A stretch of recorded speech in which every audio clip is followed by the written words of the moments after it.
Welcome to Memorial Field here in Manchester, New Hampshire for this NHIAA Division II semifinal. In our rematches here, the second seed Trinity Pioneers host the third seed Plymouth Bobcats after the Bobcats had a lopsided regular season win over the Pioneers, handing Trinity their only loss of the season, 46-14. The playoff atmosphere is electric, with packed stands, alumni, and local fans all fired up to see who's going to have a spot in the state championship game next Saturday. Good afternoon, everyone. I'm Dan Salzer alongside Mike Courier. Royce Preventure will bring us the close action on the sideline once again. Mike, it's hard not to look back on the result early this season between the two teams. With that, Trinity came in undefeated, rolling. Plymouth came in and ran wild on the Pioneers. What do you remember from that regular season meeting, and how do you think it will change Trinity's mindset as the home team here today? Well, Plymouth controlled the line of scrimmage. They also didn't make a lot of mistakes, or not many penalties, if any, and they controlled the ball from tackle to tackle. Plymouth does outsize the Trinity defensive line, and that will be the strength that they'll have. Trinity, on the other hand, has some really good skill players, and they can score at any point in time if they put the right combination together. Against Plymouth the first time around, they were a little bit inconsistent with what they were trying to do offensively, and I think at times that hurt them, took the steam out of their sails a little bit. So Plymouth played a great game, very consistent ball control, and if they can do the same thing today, we'll probably see some of the same results, but I don't expect it to be as separated as it was in the first game, because right now this is where the rubber meets the road, and both teams are going to be playing their best game today. Bring in Royce Preventure, our sideline reporter. Royce, you've been watching warm-ups and talking to the teams. What have you been hearing down there about how the players and coaches are dealing with the pressure and the hype of this rematch in the semifinal? Yeah, the players are ready. They are excited, jumping for joy, talking to Trinity's head coach. He was saying their players were kind of nervous, but overall they were happy to have the chance to compete for a spot in the championship game. And Plymouth, just business as usual, already know that they've played Trinity earlier on in the season, so they're coming in as confident and as grounded as possible. Back up to you. Thanks, Royce. Hopefully not too overzealous are the Bobcats and trying to look past Trinity. Let's break down the numbers from that game in September. Ben Valenti sliced through Trinity's defense, 190 yards, 2 touchdowns on the ground. Marsh and Russo leading the way in support of his run game. Quarterback Kevin Sanborn kept it safe and mistake-free in that football game, while Taylor Russo led the Bobcats defense that forced punts and turnovers at very crucial moments in that matchup. Mike, on the big stage, what makes Plymouth's rushing attack so effective, even against a very athletic defense like Trinity's? Well, again, Plymouth is better straight ahead. They don't have quite team speed that Trinity has. They do have the advantage size-wise with their line. The line did a nice job in the first game with Trinity, and the running backs do a nice job picking the holes and turning the ball out. Ben Valenti's been great all season, but also the Russo brothers, Ciotti, have also added a lot to this, and I think that today, again, if they can control the football, no mistakes, I said they're going to have a good day. Trinity calls on their senior quarterback and Oliver Service, who's been really stout this season, and a rugged set of backs and receivers, hoping to spread the field and get that running game working for them over this tough Bobcats defense. Their defense for Trinity has tightened up since that September loss to Plymouth, and they aim to stack the box and force Sanborn to throw under pressure. Royce, what have you noticed about Trinity's approach in warm-ups and any tactical shifts from what we've seen this season from them? Yeah, as you were mentioning, stacking the box, and I was talking to Trinity's head coach, they did mention stacking the box and just playing more aggressive at the line. And if they can go ahead and get pressure, forcing Sanborn to throw with his multiple interceptions this season and his one in the last game, that could cause some fits for the Bobcat offense. Back up to you. So key questions going into today. Can Plymouth control the line of scrimmage and turn over that clock? And they got to punish the mistakes of Trinity, if there are any. Will Trinity spread on the outside and have a physical front seven to deliver the stops that they didn't get last time against the Bobcats? Mike, what is your single matchup, or who are your X factors that you are locking in on today, and who could swing the game and how so? Well, I think that one of the things we talked about is Cavan's got to be more on target with some of his passes, and I do think that Plymouth's got to use the short to medium pass game to offset any filling of the 11 in the 9 in the box defensively makes it harder to run up the middle. For Trinity, they've got some great athletes, and I think that they're faster overall as a team. And they're going to have, if they attempt to get into our secondary and run the ball right and left outside, that's where they're going to probably make big plays. Royce, who would you say are your X factors and keys to the game?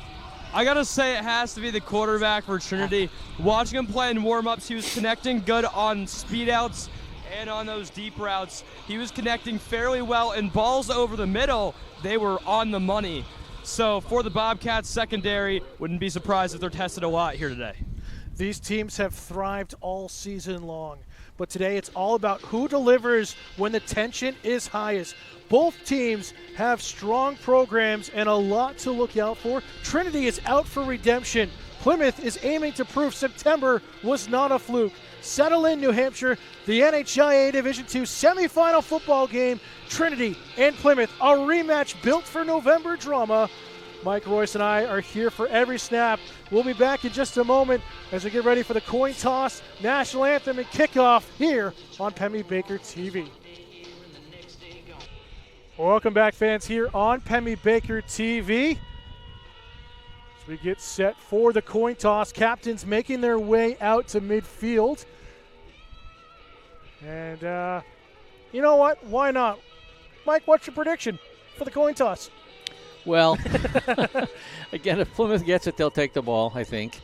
Though, who knows? Coach Stamer may have, an ace up his sleeve. Who knows? But I think Trinity will defer, showing confidence in their defense. But we'll see what happens here in a few seconds. Plymouth in their road white uniforms, Trinity in their home red uniforms this afternoon.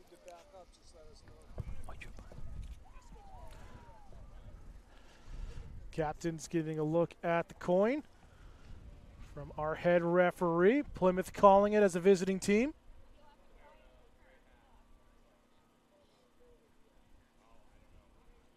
So I believe Plymouth won the toss. We'll get answer here. Plymouth did win the toss, and as Coach said, will receive here in the first half. Trinity chooses the right side of your screen, and they will go right to left here in the first quarter. With that, we'll turn it over to the public address announcer for our national anthem.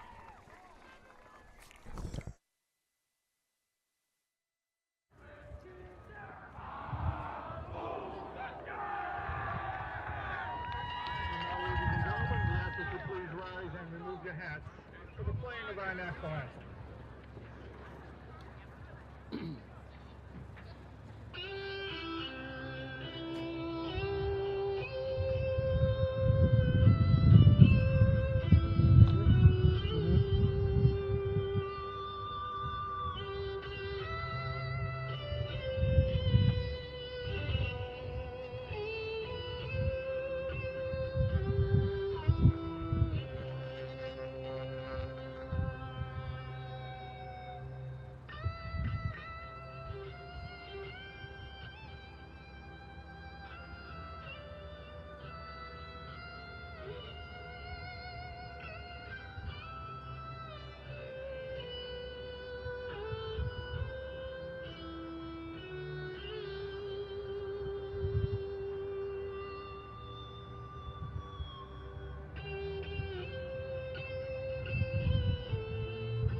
Well, a little Jimi Hendrix here to start our afternoon with that rendition of the national anthem. And Before we get kickoff, Royce, any final thoughts for you before we get underway? Could I include the keys to the first drive for the Yeah, Bobcats? absolutely. I would definitely say the Bobcats need to come out here aggressive early on, and because they know running is, well, their aim in the game, get the running game going strong, and then just result to simple checkdowns if the passing game has to come out.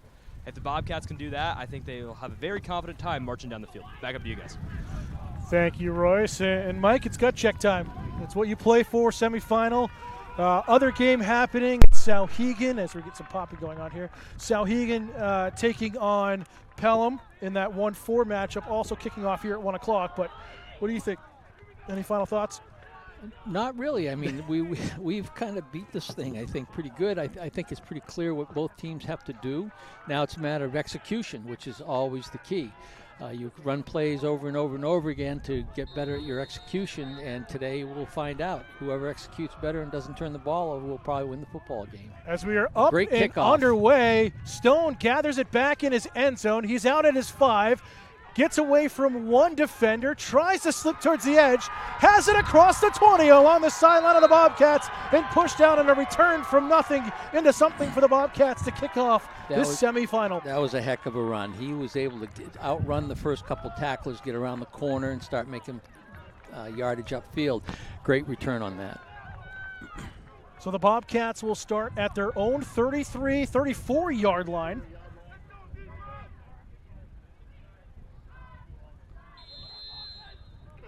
We'll see this potent Bobcat offense go to work. Wind picking up. So again, we are on the far side of the camera angle on the hillside. Handoff, Valenti right side. Still some yards after contact and driving forward for about 9. We'll see what the spot is, but a good opening drive there. Great job. That was just straight ahead with Valenti doing what he always does best. And the line, now they get the hurry-up offense, so they're not taking any time. Handoff again. Yep, Valenti right side. I only give him about 6. To say his needs down was before. Yeah. Maybe a yard here. It'll be 3rd and short.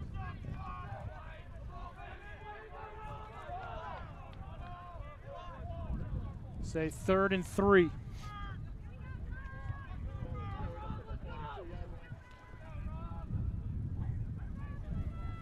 Bryson Stone coming out of the game, not sure exactly why.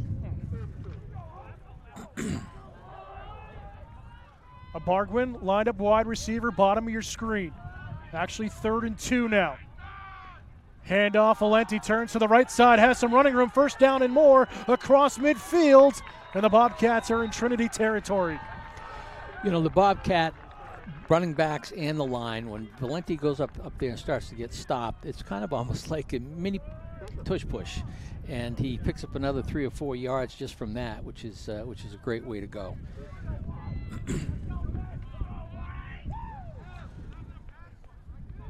So the run game continues.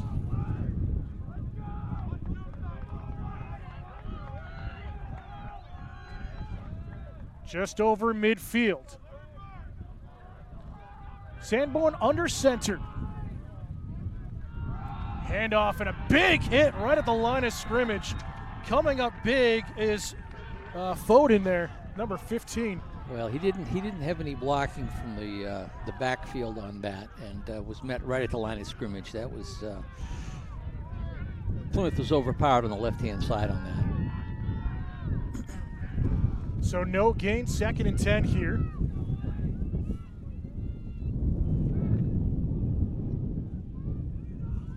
Apologize for the hurricane winds in our microphone. Fully exposed here today. Handoff again, go to the left side. Valenti stutter steps, finds some rooms across the field. Cuts back to his right at the 20, goes to his left, has one man to beat, stiff arms him over, and he's in for a Bobcat touchdown. A 49-yard run, and the Bobcats are on the board.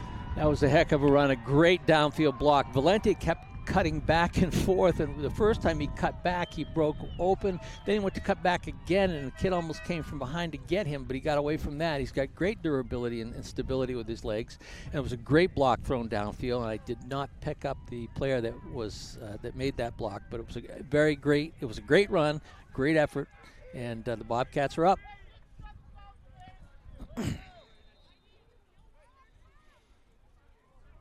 Little issue with the kicking tee here.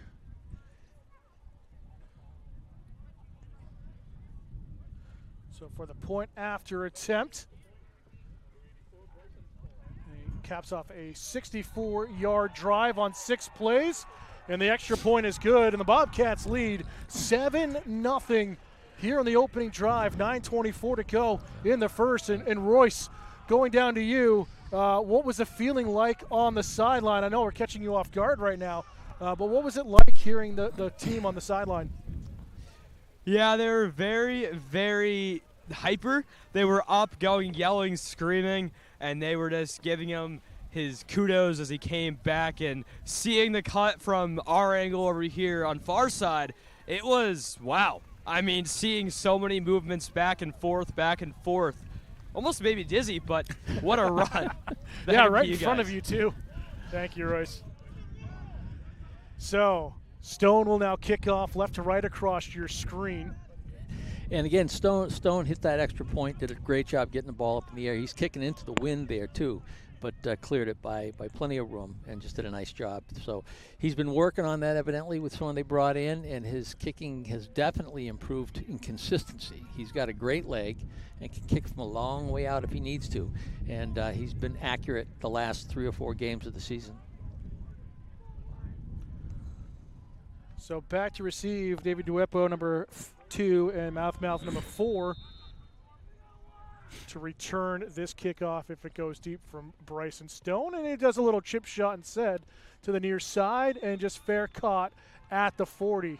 And that's kind of been Plymouth's motto here. Give them good field position, but don't allow a return. Yeah, I think the return, they've got some speedsters back there. Trinity, you don't want to take a chance on letting them set up like that. It's not like the NFL with the way that's set up now, which you really can't set up much of a return. Here, if they were able to set up a return for the sideline with guys that can run like the Trinity deep backs, Plymouth would have some problems, I think. So Trinity's offense goes to work with Oliver Service as the quarterback.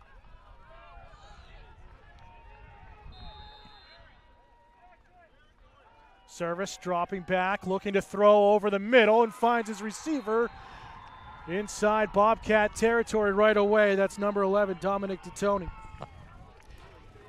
He was wide open, and we're not surprised that they're coming out throwing. This was, Plymouth's inconsistency, and they're taking advantage of that already. So 1st and 10, throw to the far side, gathered up to Duepo, and a couple yards there with forward progress. That was a nice job on coverage with Ben Valenti. He stopped him for a very short gain. Plymouth kids are always being preached on, don't let you get anybody behind you, and that may be the reason why they play soft. Oh, wide open on the throw and a quick snap. Touchdown. I think there was miscommunication in the secondary because Bargwin kind of slowed down. I think thinking Marsh was going to pick him up across the middle, and there was absolutely nobody near him. The receiver had plenty of room, and that's the quick reaction that Trinity's capable of. So it's Tate Zabuza with the touchdown, number 24. And a 43-yard touchdown, and Trinity answers right back. Can't even keep up with my chart today.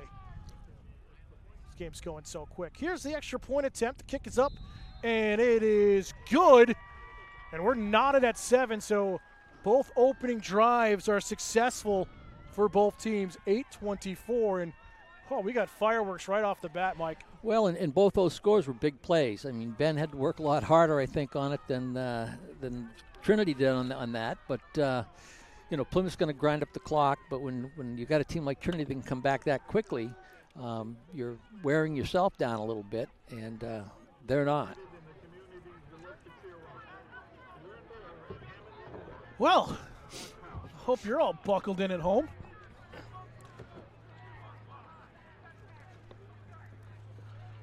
And Royce, anything to add from that drive from Trinity?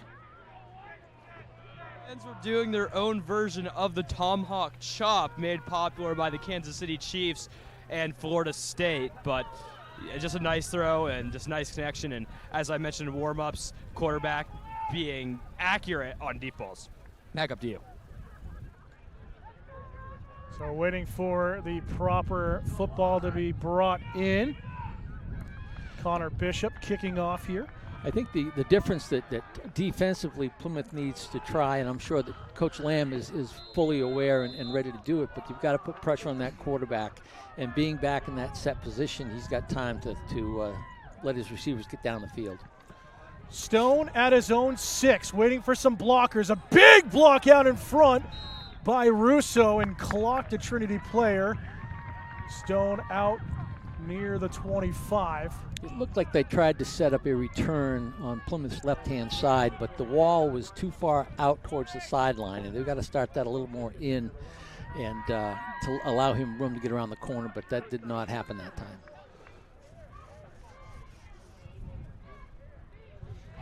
We've got a halftime score with Plymouth State and University of Mass Dartmouth. UMass Dartmouth is up 21-14. Well, Plymouth's coming back. Can they win? They win the MASCAC here in the final week of the season. Bobcats will start at their own 24.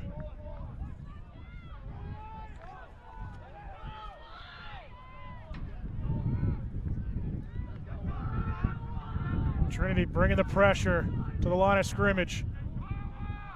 Valenti right side finds a little bit of a gap and runs into a wall.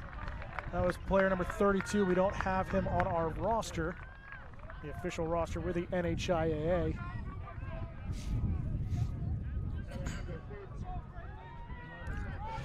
Decent run. Ben picked up about 6 on that.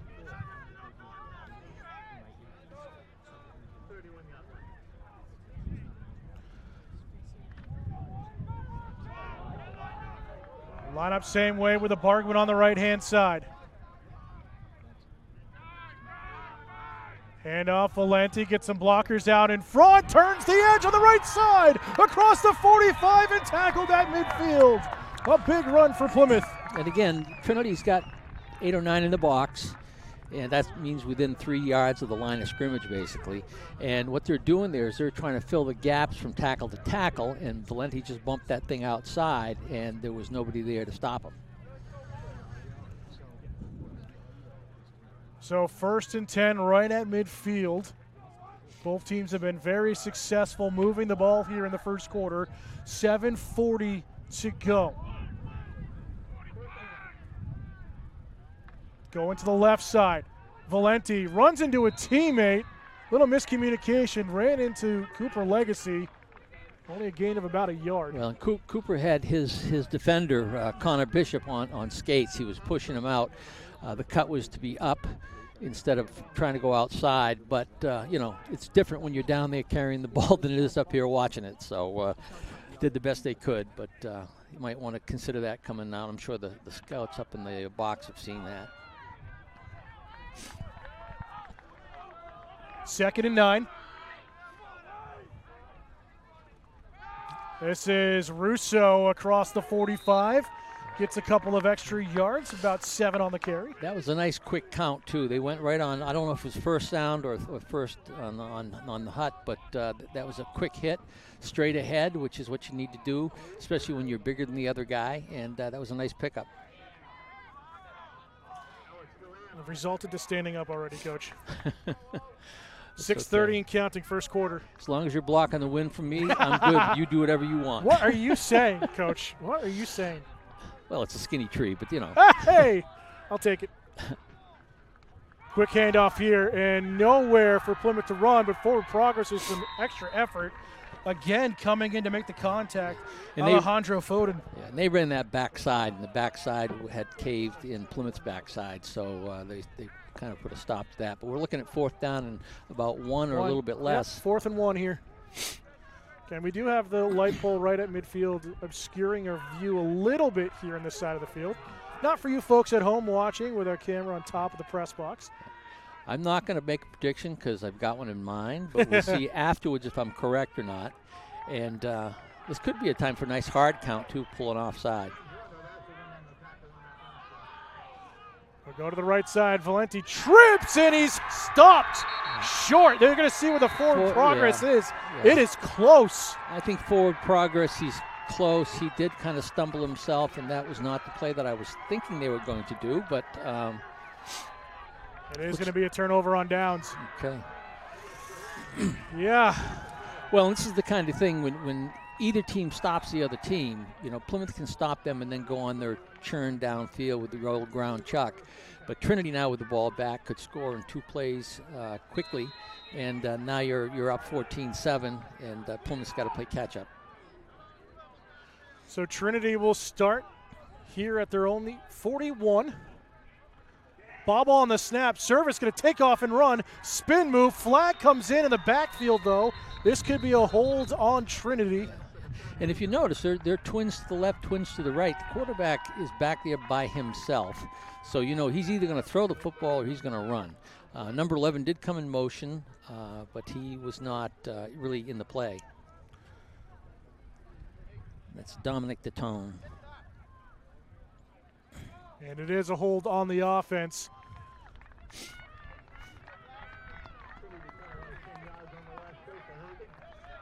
So that's going to back up Trinity 10 yards.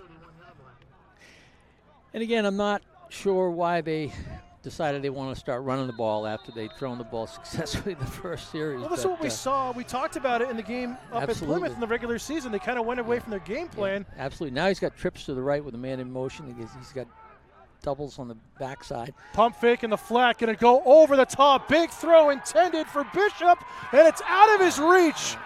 Marsh with some great coverage there, their senior, who's battled injury all season. And it is going to be 2nd and 20. They were going for all the marbles on that one. He just had launched that thing, was hoping this guy could run under it. He needed to loft it a little bit more, but then with the wind, you don't know if that's going to be too much and going to carry the ball. And that very well could have been the problem, is the ball got carried a little bit by the wind, which is at their back. 5:07 to go here, first quarter, tied at 7. See, you're joining me now. We're trying to see. Service in the shotgun, has a man to his left.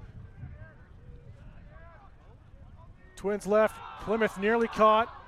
Offside, Service, throw to his left side, finds his target on the near sideline, and is tackled out of bounds. Great effort there. Sabuza again, the junior.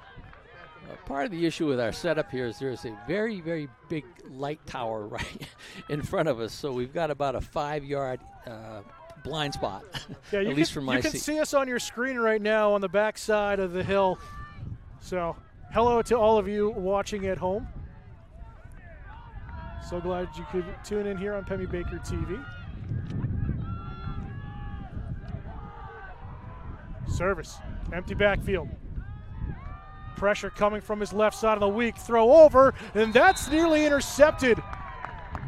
Well, the receivers were too close to each other. The longer pattern and the shorter pattern, one was shortened and one was elongated, and that put them in there with the defensive back. So that was not well-run patterns. If the under guy had been shorter, he probably would have been wide open, but fortunately for the Bobcats, it was a pass that was thrown a little bit high, and there were too many Bobcats there to defend. So 4th and 8 here, and the punt unit will come on. Yep. Connor Bishop back to punt it away, the senior. Nearly blocked. That's a kind of a sidewinder. Brody Russo lets it bounce, and this is going to get towards the end zone and down at the 1. 1 foot line, I think. Centimeters even. Yeah. That was a heck of a punt. A 57-yard punt, 56-yard punt there for Bishop. Well, that's tough because, you're looking at that thinking maybe it'll go in the end zone, but it was in a position where it should have been caught. But, again, it's an on-the-field decision that the receiver on the receiving end has to make, and it's not easy.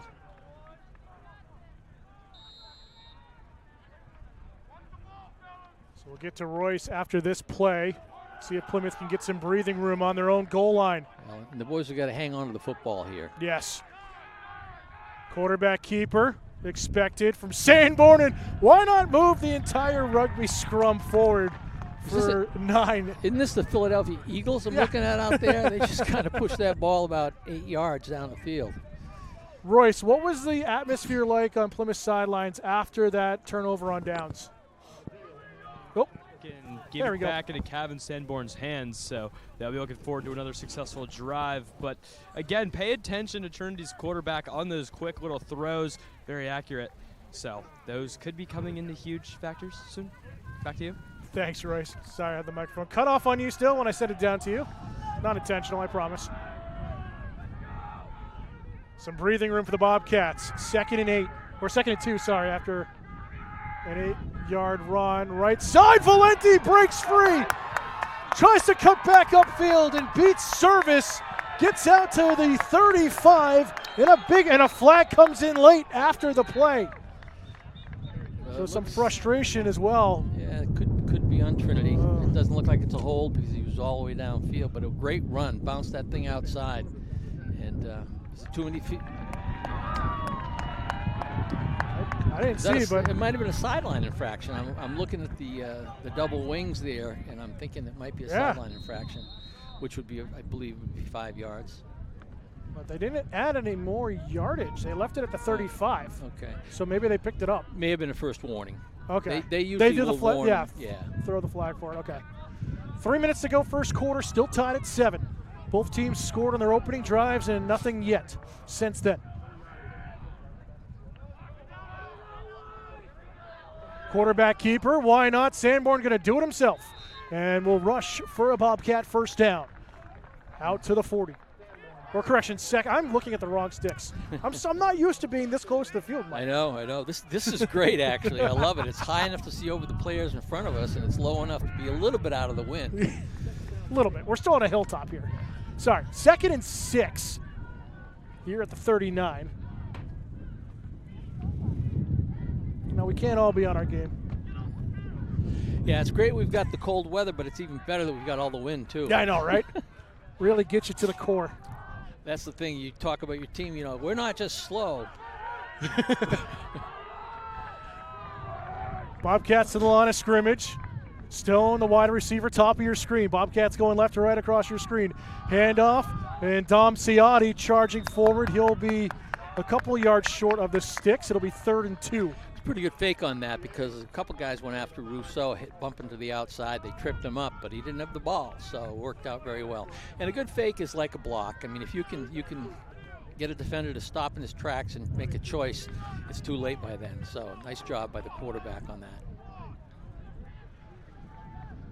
Plymouth taking their time, 1:30 remaining opening quarter.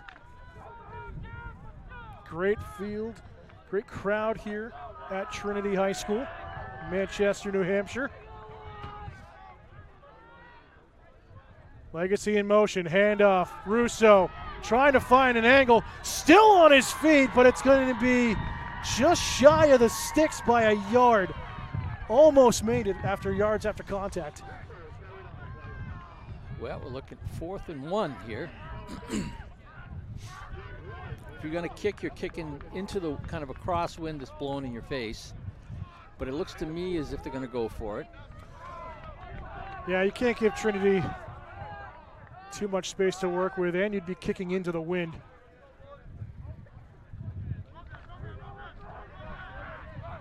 Fourth down situation. Bobcats 0 for 1 on conversions here today. And that is a drop snap and a turnover on downs. Boy, Either way, I think Trinity recovered, but a really broken play there for Plymouth. that's very unfortunate. That quarterback-center exchange is critical for every single play. And unfortunately, that we're not sure what happened on that. It could have been a poor snap, or a quarterback could have pulled his hands out too soon. We don't know. Just that it's unfortunate. And now with great field position, Trinity has the ball. Again, it's this home atmosphere in the loud student section on the far side of the field from us underneath the camera that is really firing up their bench. So Trinity will take over at the Bobcat 44 to start their next drive. Oh, and Plymouth got them to jump. The Lammy shuffle Lammy strikes shuffle. again. Everyone knows it coming, and it still works. Well, the thing is, you're in the moment, Yeah. and when you're playing on offense, you're listening for the snap count. And when you see one person move, because defenders are taught to look at the ball, so an offensive player may be thinking, the guy's coming because he saw the ball snap, so it must have been snapped. And it's very confusing, and Coach Lamb put that in years ago. And fortunately, we just named it the Lammy Shuffle. Yeah, we're making it stick. It's worked well. 1st and 15. Plymouth tried it again. Drive forward, gain of about 4 to the Bobcat 45. And Trinity players slow to get back up. Looks like Cooper Legacy was in there in the mix. And talking with Coach Sanborn leading up to this game, he was someone that has really stepped up in Coach's eyes, is Cooper Legacy. Really came into his own, big playmaker, both offensively and defensively, and hats off to him. And that'll do it for the end of the first quarter. So here in Manchester, New Hampshire, Plymouth got out early. Trinity answered right back, and the grudge match continues. Don't go anywhere. Second quarter coming up next here on Pemmy Baker TV. Dan? Yep. So there is some crackling and Yeah, stuff. it's just the interference on this. It's not coming in on the microphone to here. So as long Sorry, as what? Hey, George. it's only coming over from here. me to you. Mike It's not Courier. coming. How are ya? It's not coming Good into the to see ya. broadcast. I thought that was you. I'm like, shit. So, as long as you can hear me, your audio's fine. Okay, yeah, it's still crack. I can kind of make out what you're saying. Oh, I don't- told as long as I can hear Yeah, you. I don't have another XLR to extend it away, so there's nothing I can do about the crackliness. You're just going to have to guess what I'm saying, and then pretty much I'll just send it to you and be like, what do you got, Royce? Okay, yeah, I think it's just all the fans and all that. Yeah, it could be, and just behind the TV and whatever. But, yeah, just do the best you can, but the audio coming back into the stream, perfectly fine. Okay, cool. All right. Back here for the start of the second quarter. Royce, quickly for you. We'll keep it on the game camera. What were your biggest takeaways from the first quarter? First quarter, a lot of high-caliber offense, the Bobcats running game continuing, and then the passing game for Trinity. Back up to you guys. Send it back to me when you guys can.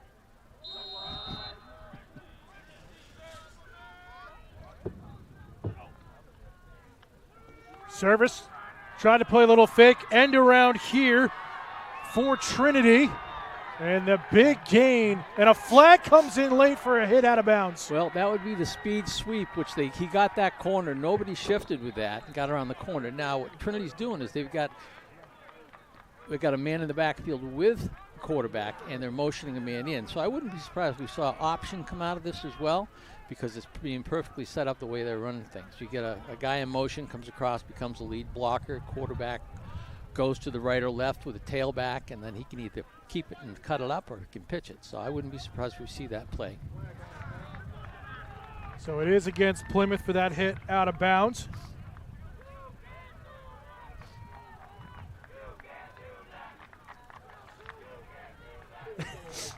Student section getting riled up.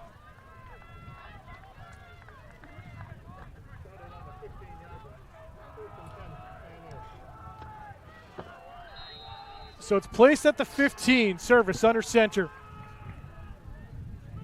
Motion on the right side. Jet sweep. Handoff. Looking for the edge. And an easy score. Walking in is Davey Duepo, the senior. And it's 13-7 Trinity. He got around that corner. He just on the speed sweep, and he just outran Marsh to the end zone. Marsh was a little bit inside. Didn't have a great angle to make that tackle. Came upfield a little bit too much, but unfortunately, here you go. You got a team that Trinity's got some good athletes and they've got speed. Plymouth doesn't have quite the team speed that Trinity does, but it's still real early, and a great job by Trinity, but the Bobcats never count them out.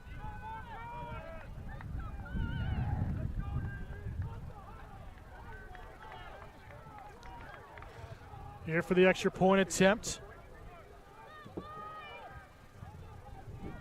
Connor Bishop lining it up. And a flag comes in. Two flags come in before the snap. And too many men is the count. Or,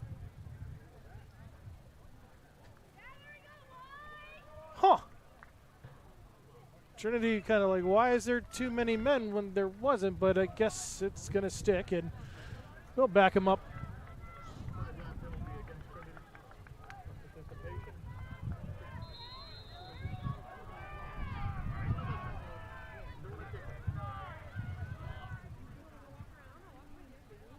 So a 25-yard attempt for the extra point. And this one's drilled and could have been good from about 45. And it's 14-7 Trinity. They had no problem making that extra point. He's got a great foot. My goodness, that was long.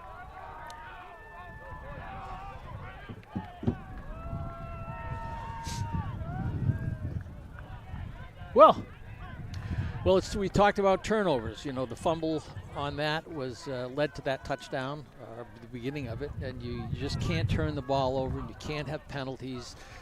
In a playoff situation, you got the two best teams in the East division, and Trinity capable to score at any point in time. Plymouth can score over a long period of time to hang on to the ball, but the turnover is going to make all the difference in the world. Royce, we'll send it down to you right now. So I want to definitely, in the student section for Trinity, they have their own TSPN, a mock of ESPN. I just thought it was really cool, brings a lot of energy. But also on that flag, Coach Sanborn definitely was looking for the flag, trying to get the officials' attention. So they finally let us know, and they gave the flag, and yeah, that's all I have. Thank you, Royce. This one's going to be drilled into the wind at Bryson Stone. Gathers it up at the 6. Stone looking for some blockers on the right-hand side. He'll step out near the 20-yard line. It didn't appear if there was any return set up on that.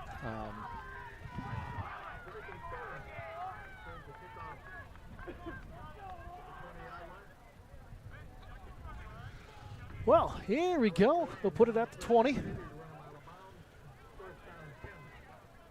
Oh, I see what you got. You got the Plymouth State game going on, too. 1st and 10, Bobcats.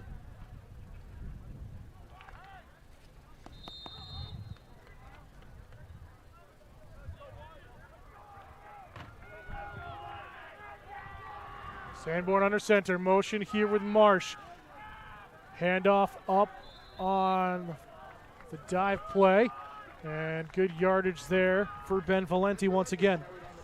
They almost ran over the official. Thank God. He lost his hat and just about.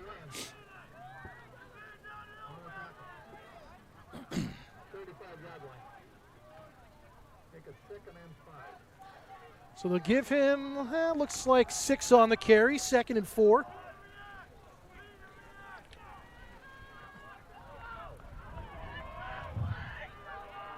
Marsh in motion again. Sanborn gonna go over the middle and broken up. What a great double coverage downfield. Trying to see who that was. Was that, I believe it was Duepo number 2 in coverage there with the likes of Connor Bishop. Yeah, the coverage was there, double covered. The ball was underthrown a little bit. You know, it's great if you can get it beyond them, but they had that covered very, very well, and it nearly turned into an interception, actually. Just under 11 minutes to go, 2nd quarter. Bobcats trailing by 7. Again, Marsh in motion, handoff on the jet sweep. Marsh dancing out to his left side, has some running room, and is tackled across the 40. Great job by Marsh on that. He did a little dip inside and popped it out and dipped in, went outside again, and had a great run for first. They needed that. They were 3rd down in about 4 or 5 yards. If they had been stopped on there, they'd have been forced to punt. So that would have put the ball back in Trinity's hands. But they had a great run on that. Great play, good blocking. At the 43. And again, right up the gut for Valenti. He'll get about 5. Well, I'll give him about 4. It'll be 2nd and that's the 6. thing. With the speed sweep, they're stretching them out a little bit defensively, which opens up the middle a little bit more. And wise, good play calling by Coach Sanborn.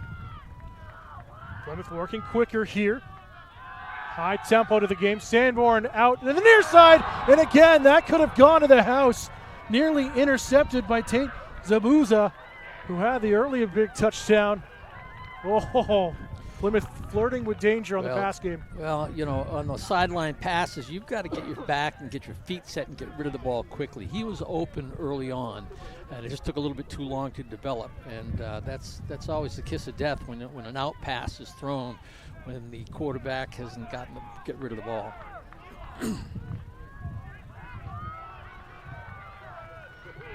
Third and 6.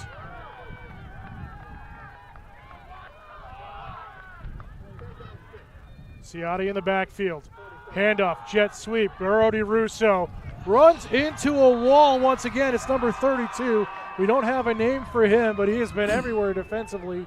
And a big fourth down coming up for Plymouth. Well, Russo had a running room if he'd popped it outside, but he tried to cut up inside his block, and he was met by Trinity right there. There was nobody else there but the Trinity players. So not a great choice on that, but hey, you know, again, I'm not out there running the ball because I don't know what I would have done. I would have gone to the ground and not gotten hit. Too old for that. And he's had a great season. He's done a nice job running the ball this year. So Plymouth will punt it away. DeWipple back to receive it. And this one is going to be out of bounds, and we'll see where they mark it. That's off the side of Stone's foot. It's going to be walked up to the 30. Yeah, well, that was, I believe that kind of qualifies as somewhat of a shank on that. Unfortunately, I can understand putting it to the sideline so there's no return, but you want to get it down a little bit further down the field. So you got Trinity now with the ball on the 30-yard line. Decent room to operate, and they're off to the races again. Well, Trinity will take over. 9:26 to go, second quarter. They lead 14-7 here in the Division II semifinal. Twins right, they'll bring motion now. Across the field to Eppo. Pump fake. Wide open. Zabuza again across midfield, and he's tackled. Open field tackle by Ben Valenti. But Plymouth continues to struggle in the secondary. Yeah, I was talking with somebody the other day and talking about Plymouth. The mantra has always been don't let anybody get behind you. But it creates kind of a soft spot up in front. Service going to go out to the far side, incomplete. A little miscommunication there on the route. I think he might have lost the handle on the ball too, because it was kind of a high duck. On that last play, though, that was thrown, the guy in motion came back, and he was absolutely by himself on this left side. So we've got to keep an eye on that, too. Somebody's not staying at home.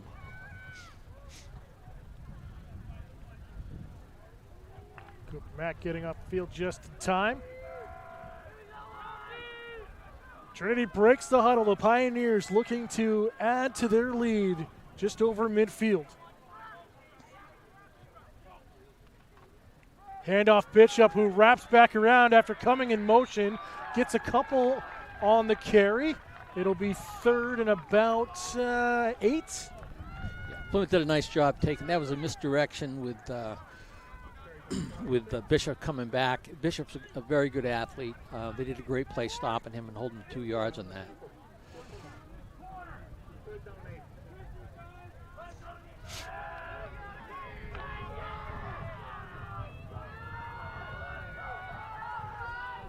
Third and long for the Pioneers. Again, they'll go 3 wide receivers, but move 1 in motion. Jet sweep. And it's Tuepo, pushed out short of the sticks. Yeah, Plymouth did a good job spreading that out, making them run to the sideline on that. Good job by the defense. But I think we're definitely in 4-down territory. They're not going to give up on this. They've got it on the Plymouth 41, 4th down at about 5 or 4. Yeah, we'll give it 4th and 4. Well, you can hear that the Plymouth bench, the players are fired up. Someone not listening to an assignment. Plymouth looking for a big stop and a turnover here. Service in the shotgun. Duepo in motion and a whistle. Okay, it looks like it's against Trinity. Yeah, it may it be a flag false start, or might have had a couple guys moving at the same time. We'll get the. Yep, false start on the offense. It'll back them up 5. So 4th and 9 now. That's helpful. We've got them throwing into the wind a little bit, so that'll make that a little more difficult. But I imagine they're going to go something short to medium if they're going to throw the football. And I wouldn't be surprised to see an option with the athletes that they have out there. Timeout on the field. We'll send it down to Royce Preventure. Yeah, Dan, looking at this, calling the timeout, a smart call by Trinity, trying to talk it over on a huge 4th down. I'm curious to see if they're going to roll the dice here, because if they're successful, it would give them another chance here to score. But if you get a turnover, it gives the Bobcats great field position, trailing by a score. So either side of the coin is definitely a toss-up. Back up to you guys.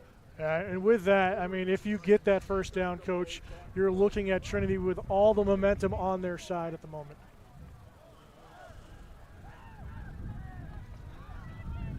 $8:19 remaining in the second quarter. Plymouth looking for a big stop here on 4th down out of the timeout by Trinity. Their first charge timeout. You know, I never said I would miss the library, but I missed the library today, being far away from the field. Yeah, air conditioning is a whole new thing when you're in the library versus being outside. Guepo in motion. Service, pressure, and nearly brought down. Scrambles to his right. He's going to take off and run, and he's going to get the first down and more down the right sideline, and he's going to go to the house. Nearly a sack in the backfield, and a turnover turns into a 47-yard touchdown. You can't beat athleticism. You know, Plymouth had their options. They almost had him stop in the backfield. I was ready to go, all right, man, that's what you needed to do. But quarterback's got great legs. That was a phenomenal run. And Plymouth now looking at being down 2 touchdowns. And you can really look at Plymouth is struggling to protect the edge here defensively. Extra point attempt. Well, speed kills. And they've certainly got that in the quarterback. Bishop's little chip shot is up and good. And a 2-touchdown lead for Trinity, 21-7 here in the first half. And not what Plymouth was drawing up going into today's matchup. Well, I think that, you know, we know the strength for Trinity is athleticism here.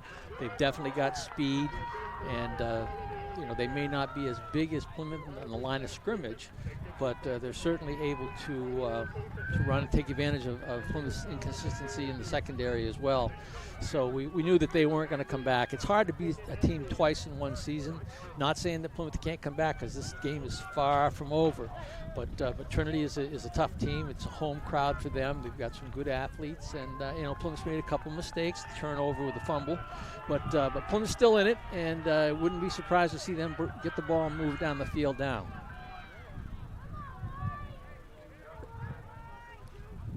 Stone and Brody Russo back to receive the kickoff from Bishop once again. Bishop kicking off into the wind. And gathered up at the 11. Stone across the 20, looking for blockers, spins forward. And he's a good return, but a lot of contact there.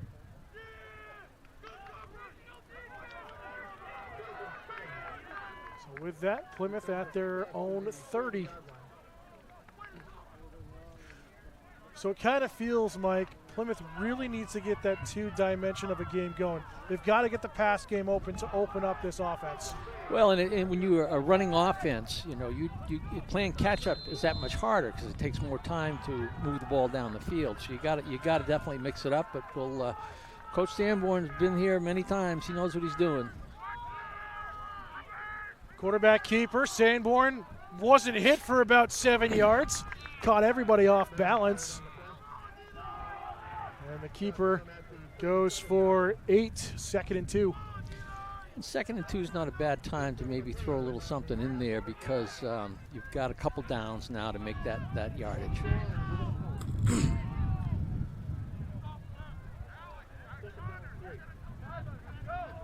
We'll say it's good to have our producer and Xander Shin back with us here, although he might be an icicle by the time this one's over, but he's running production for us here this afternoon.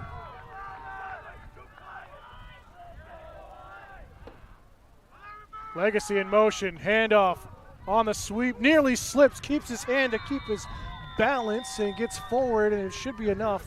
He did a nice job evading the first tackle. He got down low and underneath them, so Legacy did a good job on that. There were plenty of defenders there, but he made a nice cut up, and looks like they're going to measure. Yeah, we're going to have a measurement here. This one's close. Again, we've got the light pole literally in front of our line of scrimmage view, so we're both trying to dance around the side of it. But this one's going to be very close. So we'll get the chain gang out.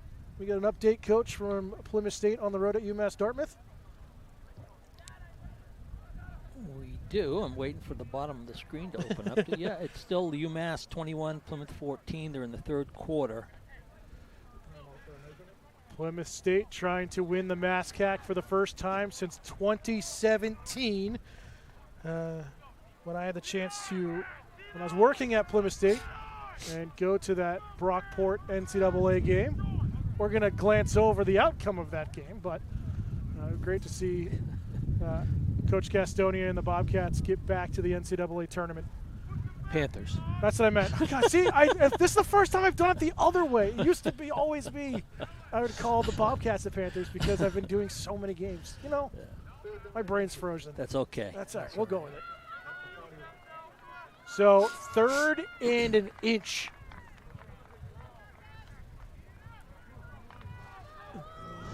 Again, quarterback sneak on first down, maybe. Who knows? Trinity's packing the box You for got it. 2 downs, though. Yeah, there it is. Quarterback keeper. Why not? Yeah. Just dive forward for Sanborn. Cause All Kevin's got to do is fall forward. He's over 6 feet tall. So nice job on that. Good call. Good execution. You know, there's always an advantage with that quarterback sneak when you go on first sound because people aren't usually expecting it. Or they're so intense they're either going to be offside on it. But it was well run, well executed. Plymouth get their troops on the ground again, put the ball down there, and hopefully they can put it across before the end of the first half. 6:22 and counting, second quarter. 1st and 10 Bobcats across their own 40.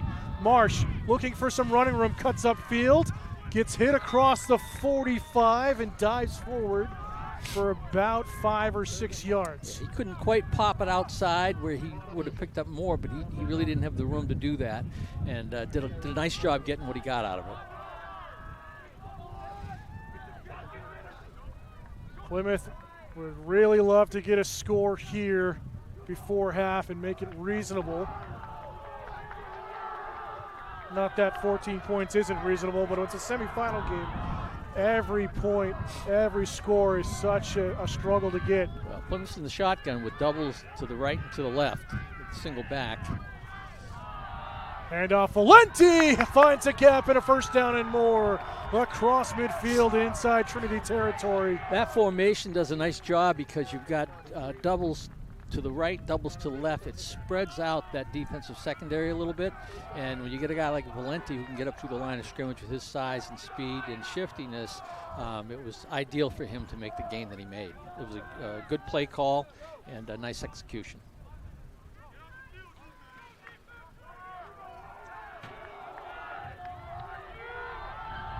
First and 10 at the 43.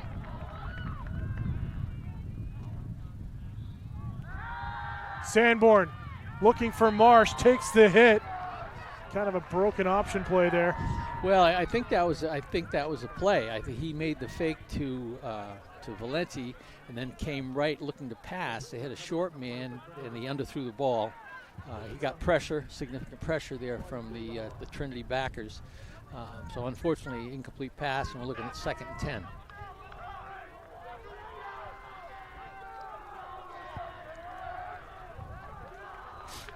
Bobcats break the huddle.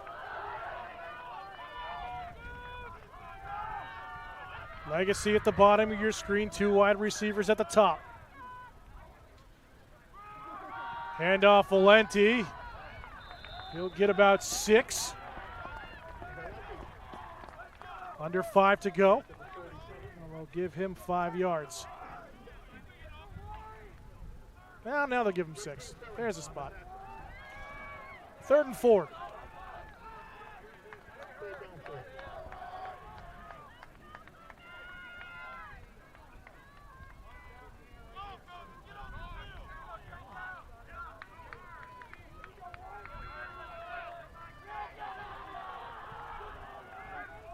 Plymouth bench trying to get loud, cheer on their offense. In the shotgun, Sanborn, good snap. Valenti, good rush, left side, a first down and more. Still driving the shoulder, the senior will not be denied. A big run, and he's down inside the red zone. That was a phenomenal run by Ben Valenti. He was hit numerous times, great body lean. He was probably at a, I don't know what my math is terrible, but anyway, he had great body lean, and he just kept He got at least 6 extra forward. yards on that. Absolutely, absolutely. Great run on the behalf of Ben Valenti. Plymouth in the red zone.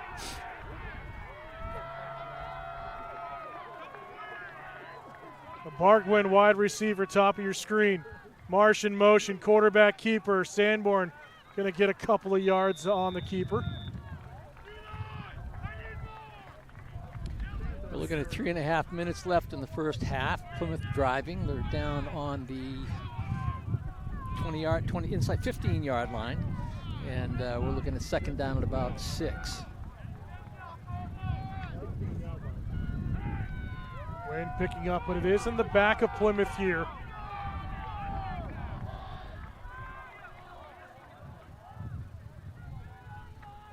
Winner of this will take on the winner of Souhegan and Pelham in the other semifinal in the 1-4 matchup. That game also kicking off at 1 o'clock here today on this Saturday. Marsh in motion to his right. Sanborn, step back, gonna air it out. Has Legacy! Touchdown! Panthers, Bobcats, oh my God. Legacy was so open.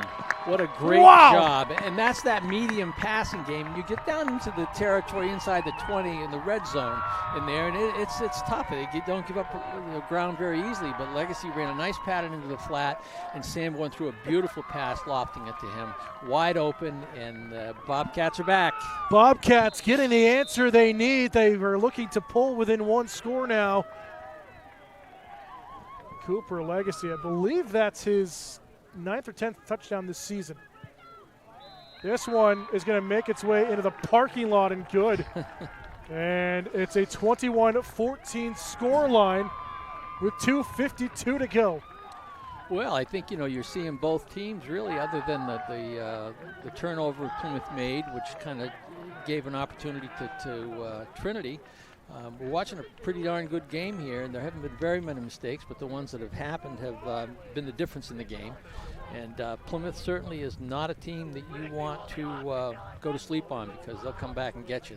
One thing about Plymouth football, and it adheres to a lot of the different teams in the state and whatnot to play the game, but they don't give up. They never give up. And Plymouth comes on the field expecting to win. Trinity's got a great football team this year, and they're pretty excited and doing a pretty good job out there. So we're in for a pretty good afternoon, another half of football. But right now we've got about 2:52. 2:52. So there's still time in the first half.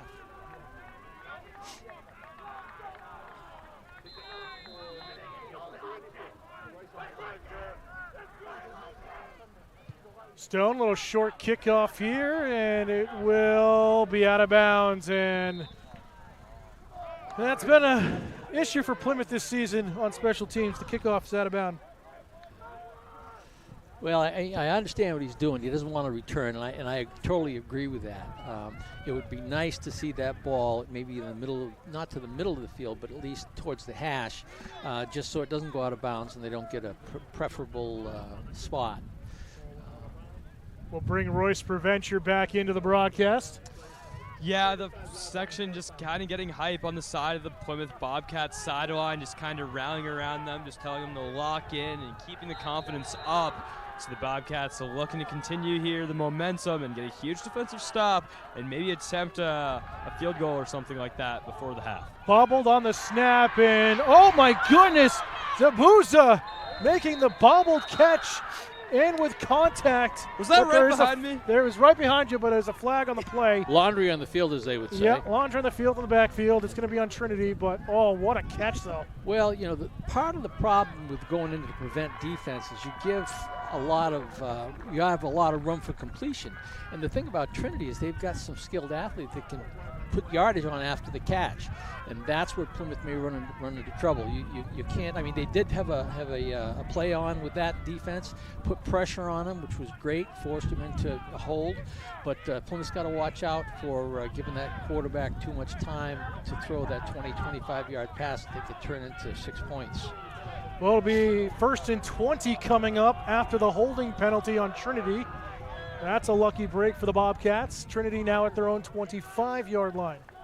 The other thing, too, is that they're throwing the football. There's always a chance for an interception.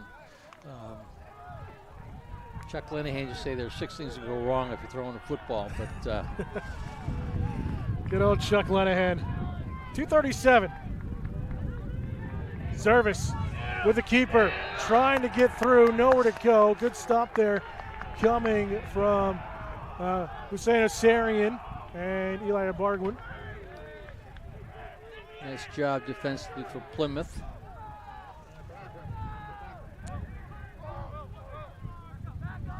Still looking at about 20 yards. Yeah, they're going to say 19 to give him 1 on the carry, so 2nd and 19. Or, yeah, 2nd and 19. Scoreboard has it as 2nd and 25, which is not correct. Hey, we can't all be perfect. Service in the shotgun. Handoff, right side on the sweep coming for Foden. And again, Plymouth protection with Dom Ciotti on the edge. Well, Marsh made the first contact, came up and hit him low. He just didn't wrap him. But he certainly slowed him down and stopped him for a slight gain.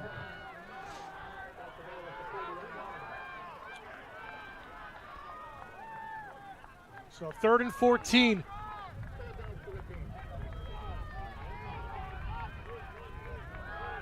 Watch out, Duepo, top of your screen.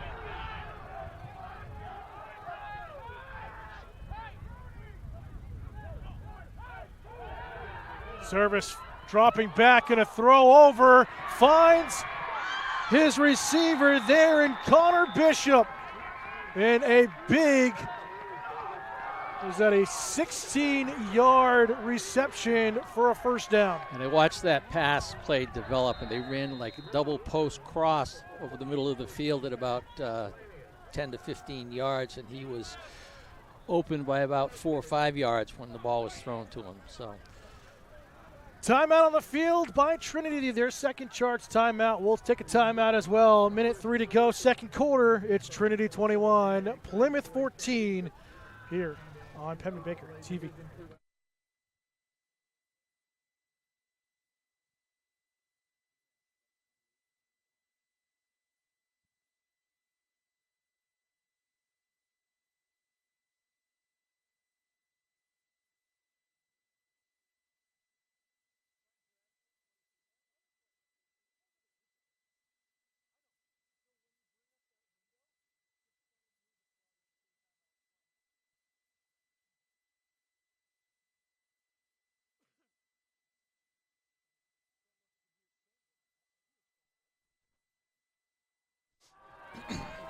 Back out of the timeout by Trinity. 1st and 10, Pioneers just shy of midfield at their own 48.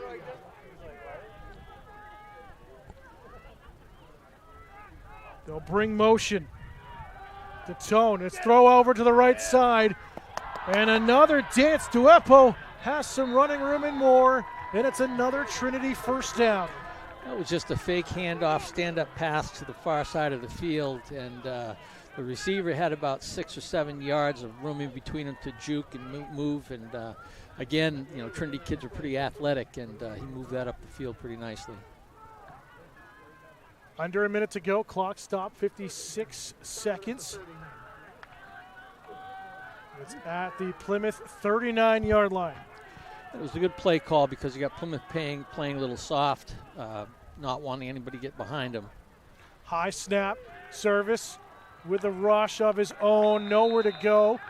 gets swallowed up at the line of scrimmage. Might even be a loss of a yard. Nice job by the defensive line for Plymouth.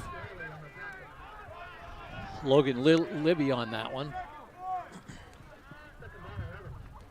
Fumble Snap on over the the head. snap. Somehow the likes of DeTone came up with it, but Trinity well back at midfield. Plymouth Bad defense snap coming on big.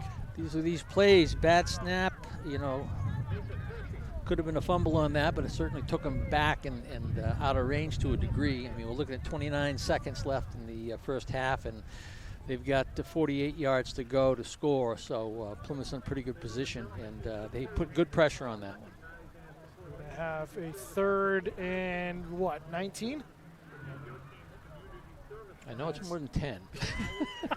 I figured that much out so far. Accuracy and math are not my specialty. Should be 3rd and 19 as Trinity takes their final timeout. Hey, my math is right. The scoreboard says I'm correct.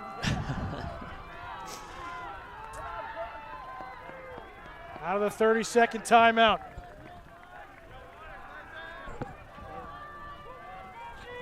Three wide receivers, twins to the left for service.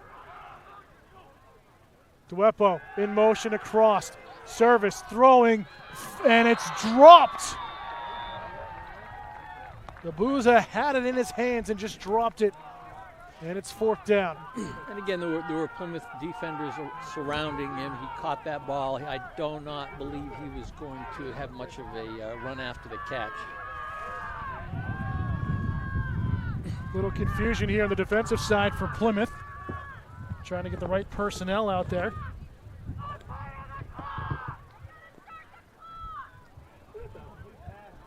"29 seconds.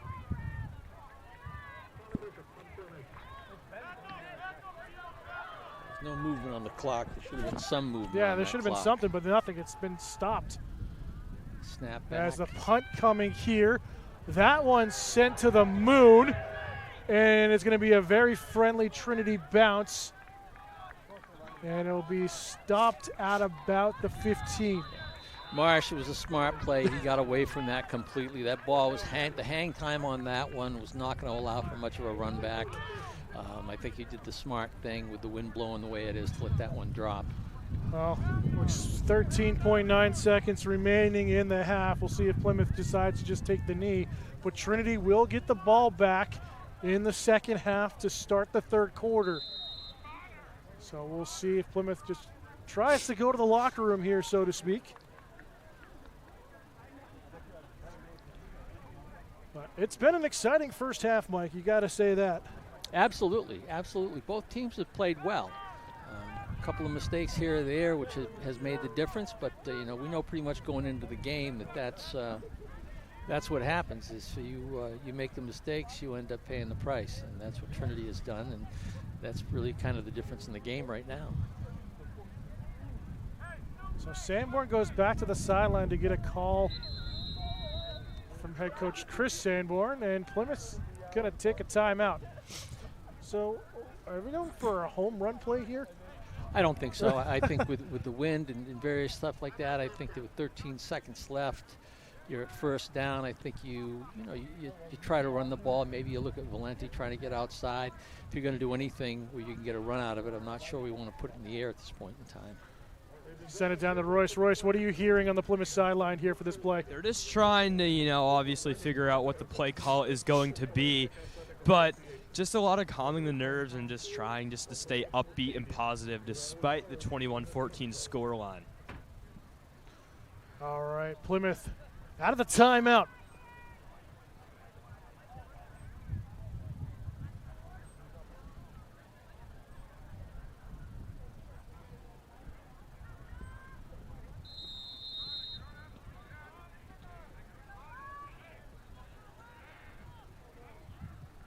Run the play here. Handoff up the gut as Valenti is tackled around the neck. Plymouth takes a quick timeout with 8 seconds to go. At least I thought they were, but nevertheless, they get a 1st down. Clock will restart. Plymouth's got to go. They didn't use a timeout. Handoff again, and Valenti will charge forward. Time expires as the first half comes to an end here in Manchester, New Hampshire. And Trinity got out to a 21-7 lead. Plymouth got the scoring going first before Trinity answered right back. Both teams scoring on the opening drive. Kind of a back and forth battle, but Trinity really looking solid with the passing game, Mike. Absolutely. I mean, the quarterback's getting enough time to throw. They've got some great crossing patterns, which generally are, plague a defensive secondary when you've got to worry about somebody picking up somebody else or not getting blocked inadvertently on the cross. And the receivers for Trinity have been pretty wide open. There's been no fights for the ball at all. They're either they're wide open catching it or it's overthrown or whatever. But Plymouth's doing an okay job, but again, it's been the inconsistencies in the secondary that have kind of plagued them, and Trinity's trying to take advantage of that. And I'd say right now, really, it was the fumble turnover that led to a touchdown, and that's kind of the difference in the game right now. And we always talk about how it's really turnovers that whoever makes the fewest turnovers on an equally matched team is going to be the one that wins the game. Bring Royce back in one more time. Royce, what are your biggest takeaways from the first half of action? Well, for Trinity, they've been playing fairly well. I kind of, think about them like Tennessee, right? They like to kind of spread the field a lot. They like to get they're really good at running, and they like just to get those crossing, patterns on the routes to really confuse the defense and that secondary. And that's exactly what Trinity has been doing this afternoon. So I wouldn't expect any different in the second half for Trinity. But for the Bobcats, I think the question here now is how can you react to that? How can you find a way to stop? Because, zone, man, doesn't matter. There's always going to be some sort of, zone or man beating route depending on certain situations. So it's going to really come down to Coach Sanborn and what he can talk up with the boys to see how they can get a stop for Trinity's opening drive of the second half. Back up to you. Thank you, Roy. So that'll do it for us here in the first half of action. Trinity holds a 21-14 lead in this NHIAA Division II semifinal. We'll be back on the other side of this break for second half action. You're watching Bobcat football in the Division II Championship Tournament here on Pemmy Baker TV.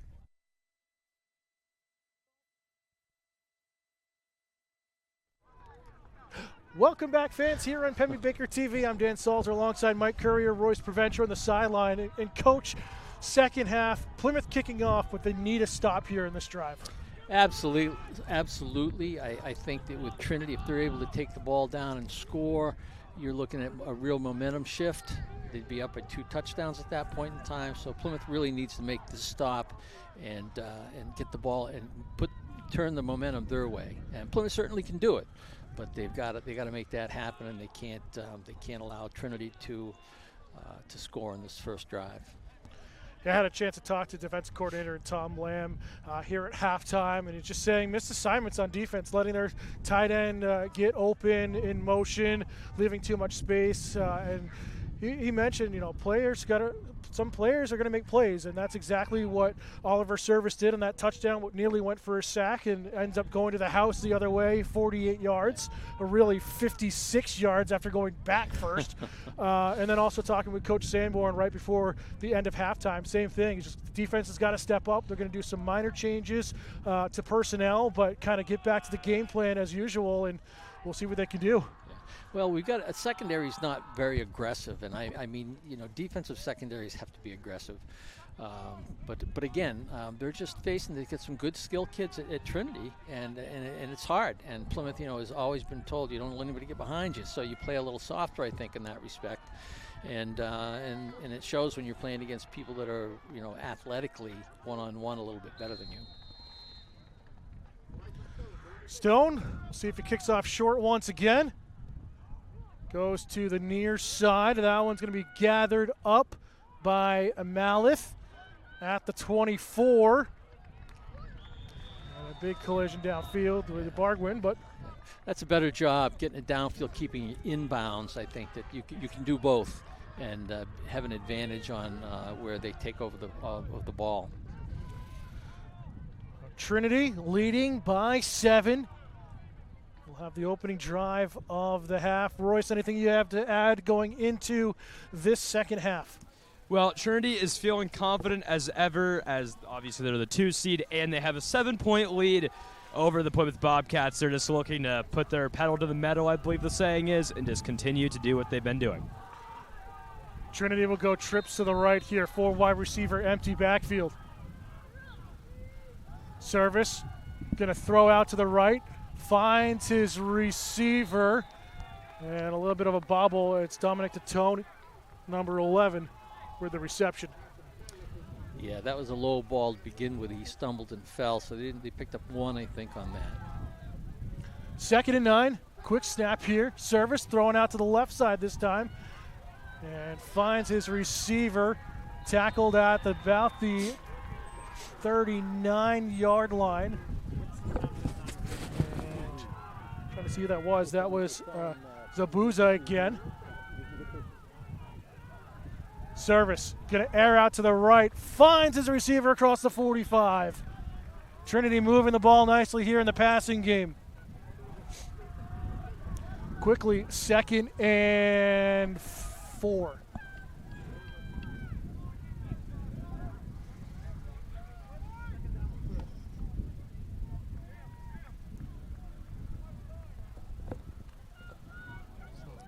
Break to the line of scrimmage.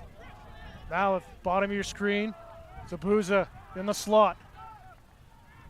Twin split. Service. Little throw out to the flat on the near side. And Matt Wally with a tackle shy of midfield. Did a nice job, nice one-on-one tackle out there. He had about 5 or 6 yards of head start, but it was nice play on the defensive side. 3rd and 1.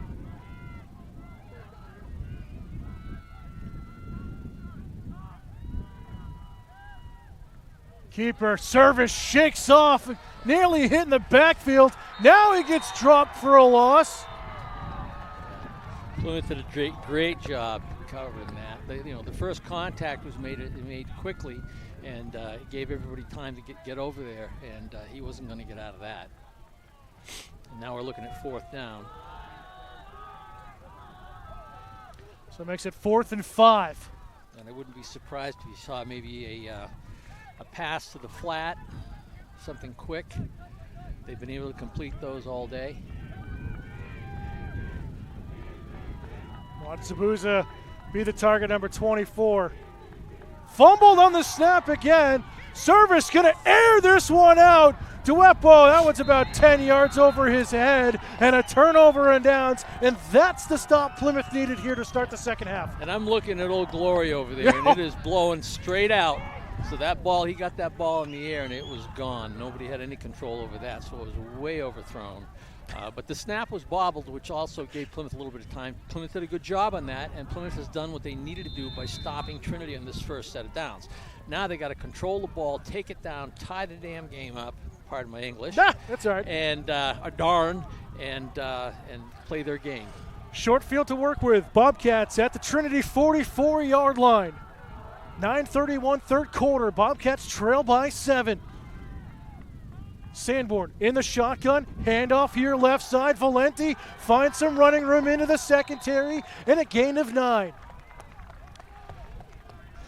Maybe it's Trinity. Valenti seems to play well against Trinity. He had 190 yards the first time they played, and he's going to have a whole bunch today, and he's just done a nice job. He also, when he's getting hit, he covers up with the other hand. You got to really, protect that pigskin, as they say. Bryson Stone, wide receiver on the right side.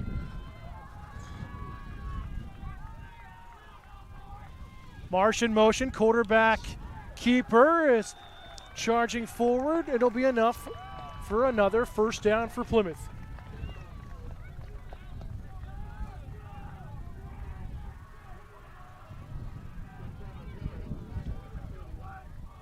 Plymouth just got to believe.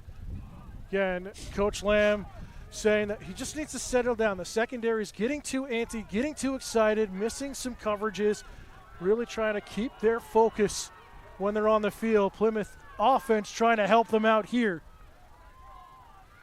Twins right. Low snap, handoff Valenti, left side, gets hit right away, a gain of maybe a yard. I think it looked like he also had a little help. He tripped. Yeah, he caught a leg. One of the linemen as well. It's happened a few times today.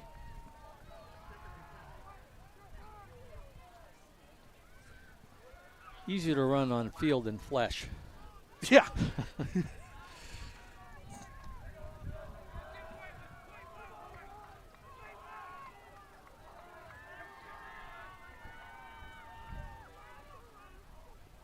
Second and 10.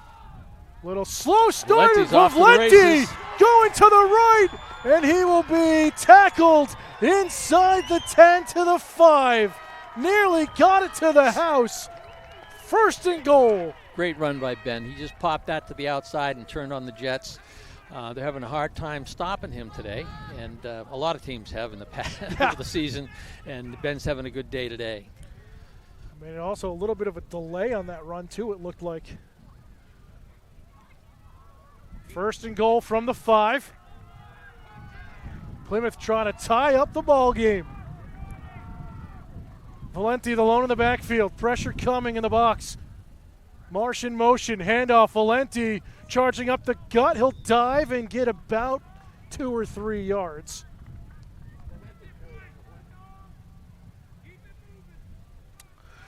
Oh, Plymouth ties us up. It is going to be absolutely insane here down the stretch. Yeah. Well, it'll be interesting if you were looking at basically they score, it's a 0-0 game again. And both teams have got to play a little bit differently. I think Plymouth will certainly try to play the control game when they have the ball, but Trinity's going to be a little more careful with winging the ball around, I think, because they're going to want to keep more control of things too. Quarterback keeper Sanborn going to walk it in untouched. Bobcat touchdown. Great job. I'll tell you, Cavan's got that first step. It's about a 6-foot first step, I think, across the line of scrimmage, and he kind of popped through there and walked into the end zone. So great call, great play on his part. Bobcats now 21-20. Bobcats down by 1 with the extra point coming up. Stone going to try to tie the game.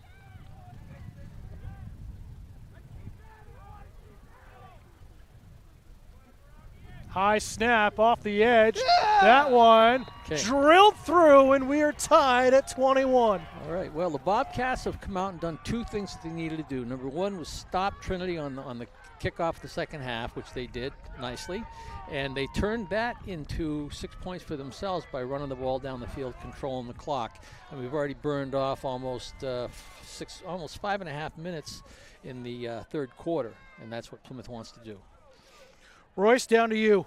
Well, looking at that, what a drive by the Bobcats, being able to generate nice offense, get a nice finish in the end zone, but just playing some great defense as well to stop Trinity on their opening drive. And for the Bobcats, they're going to need to play some more strong defense, apply pressure to the quarterback, and continue doing what they're doing. If they can do so, that'll be a good one. I think defensively with the secondary, what they did the last time is that they did keep everything in front of them, but they were quicker to apply, the tackle. They were giving up 2 or 3 yards versus letting that guy run with the ball after he received it. So that's huge for them to do that and continue.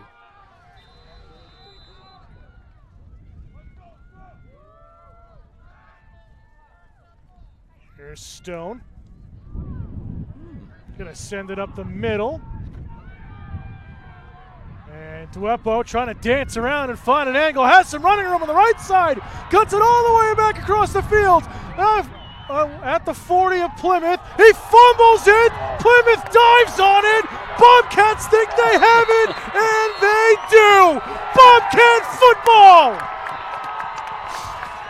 Well, that's a deep subject, but I'll tell you got to protect that football. He was headed to the races, and Plymouth did a great job pursuing that and ripping the ball out. And with this turnover, Plymouth now has certainly shifted momentum. They've got the ball back. They've got decent field position. They're going to be taking over We got a player down on the field. We'll see who that is. I think it's a Bobcat. It is a Bobcat player. It is indeed. Hopefully nothing too serious. But Plymouth's going to have the football now with 1st and 10 from their own 36-yard line, 37-yard line. 37. And again, if they can play control ball, move the ball down the field, and put 7 more on the clock, we'll be into the 4th quarter by that time probably. And hopefully Plymouth just plays solid football like they've been playing. It looked like it was Matt Wally slow to get back up, number 85. He's getting checked out by John Bruley and the training staff. But this has completely flipped the game on its head. Plymouth has stormed out in the second half and now has it on their own 37. What a great return by Duepo. Canceled out by the fumble and Bobcat recovery. Marsh in motion. Handoff to him. Takes hits and now he fumbles it. And Trinity's recovered. Oh, my. Well, that's holding the ball with one hand, and that's what's going to kill you. You got to cover up with both, especially this time of the game. You can't afford to make these mistakes, unfortunately. And I don't believe Mr. Russo has done that very often this year. Brody's had a very good season. But that was Marsh with a carry. Was it Marsh? It was Marsh with a carry and Oliver Service with the recovery. Oh. Well, that deflated this hillside for the Bobcat fans real quick. So Trinity now has it at the Plymouth 40 for their 1st and 10, so about where the return would have been. Watch out. Bottom of your screen, a big wide receiver setup. Duepo in motion to bottom of your screen. Hand up to him in the jet sweep. He'll cut up field. And I believe that was Brody Russo on the tackle. That was a nice tackle. He fought off the block and he picked him up as he cut up upfield. That looked like it was going to be off to the races on that play. So Brody did a great job making that play, holding him to about a couple of yards. 6 minutes to go, 3rd quarter. We're knotted at 21.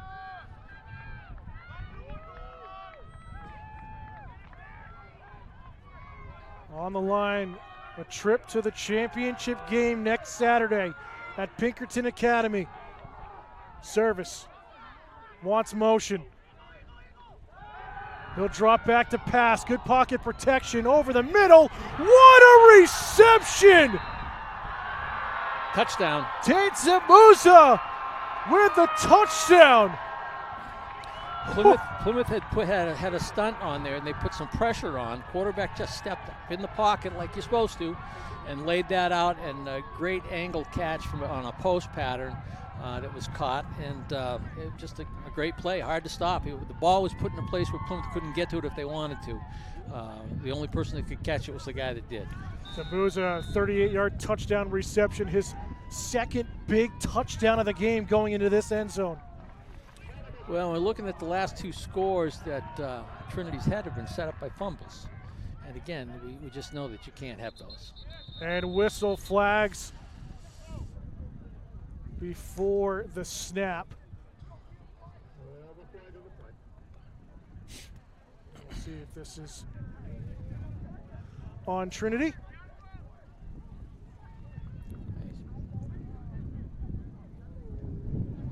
Procedure. It's on the defense. Yeah. Like a procedure call. But Yeah. I could see offside or something. But let's see what he's going to. Coach Sanborn's looking for some clarification here.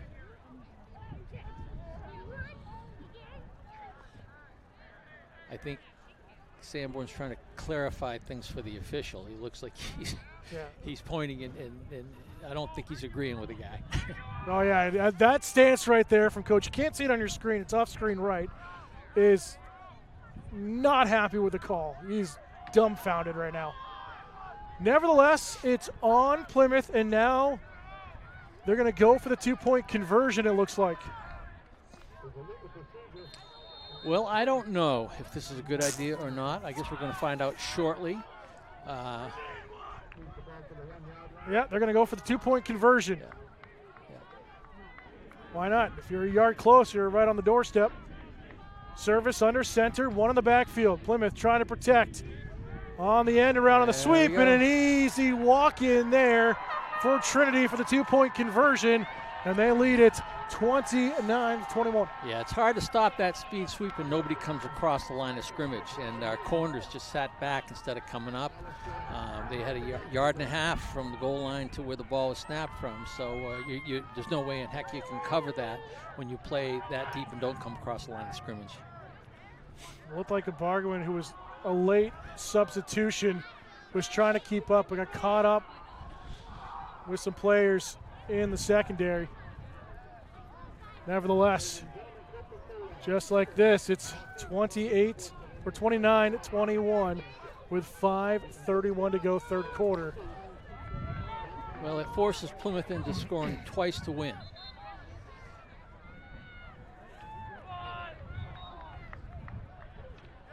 Trinity taking their long time to get out here for the kickoff.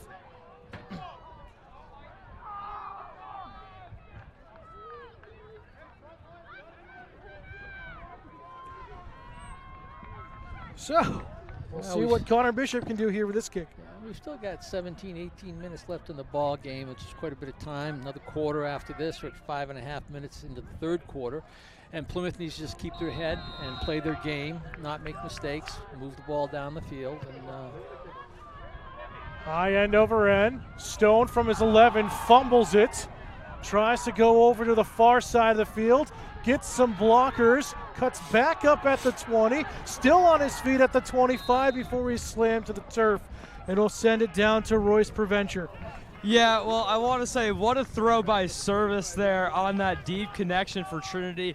I mean, the Bobcats secondary just was not expecting that deep of a bomb. Still tried to apply that pressure on the defensive end, but this overall nice catch, nice finish, and obviously on the 2-point conversion, it was quite, I think the speed option it was, but still quite the run. Back up to you guys. So Plymouth try to answer back here, down by 8. Still in the wide receiver, Marsh in the slot. Valenti, handoff, bounces off a couple of teammates. Ball comes loose, but the whistle says he's down by contact before it came out. Second down, and see if we got back to the line of scrimmage. It will be 2nd and 10.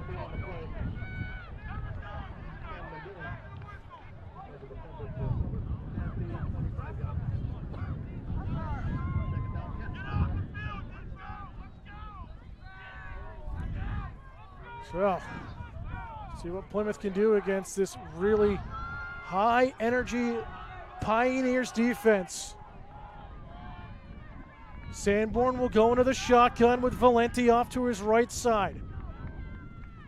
Designed keeper, blocked forward, and Sanborn got tripped up across the line of scrimmage. He'll get out to about the 30, and it'll be 3rd and 5. No, it'll be 3rd and 6. He's a yard short. Approaching 4 minutes to go, third quarter.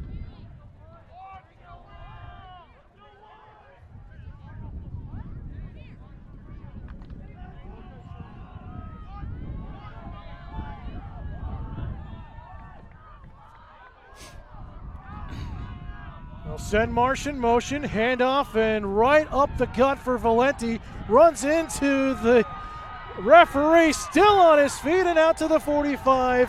And a big 15-yard run there for the senior. And again, Ben very, very careful to control that ball with both arms. Good job by him. Good run, and he protected that ball, which is what you got to do. I mean, it's been the fumbles have been the key to the changes in the game for both teams. 16 on the carry, officially placed at the 45.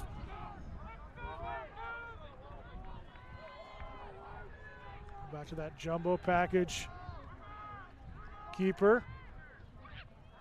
As Sanborn will get about 3 on the rush forward.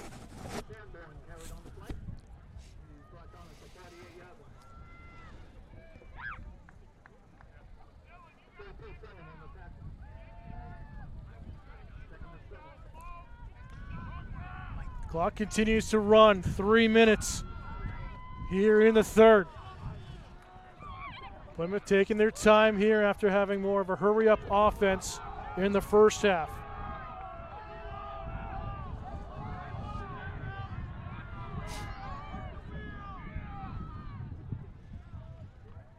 Again, great step over the middle of the field, Out but the came the ball ball. comes out. And Ben Valenti said he was down, wants the call, but Well, I saw a flag, not a yellow flag. Yeah, I saw the white a flag. That white flag came down, so I have a feeling he's going to be down by contact, and it will not be a fumble. But unfortunately, we're looking at Cam Magoon holding on to his wrist, which is not a forearm, which is not a good thing. officials are discussing this right now. Was he down, or did it pop free before his knee hits? And I think it's going to stay with Plymouth, but they're really going to talk this one over. Oh, Plymouth cannot afford these fumbles. They're going to give it to Trinity. Yep, they are indeed. So, just like that, Plymouth's defense right back out onto the field. 2:35 to go, third quarter. And after such a great start by Plymouth here in the third to tie things up, Trinity has just taken control right back. Well, this is where Bobcat defense, they have to make the play here. They have to step up. They've been fighting hard all game, but now they've got to really do something to not allow Trinity to go up by another score. Rush And I think up the the ball's middle. on The the ball ground is again. out. Plymouth has it. Just like that, fumbles the name of the game here in the second half, and the Bobcats get it right back. Well, I watched the way the quarterback was carrying that ball. He carries that ball low, below his waist almost, so you can't be very secure when you do that.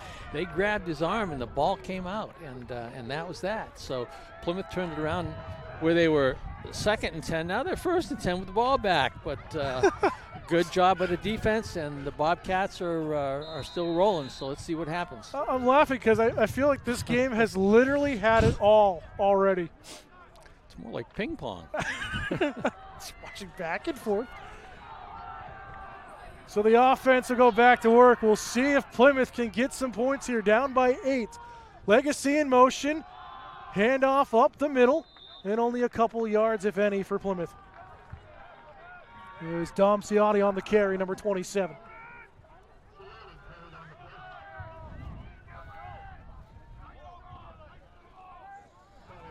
They're giving Ben a little bit of a break here on the sideline. Well, I wonder if it's because he's fumbled so many times that he might have been pulled a little bit there.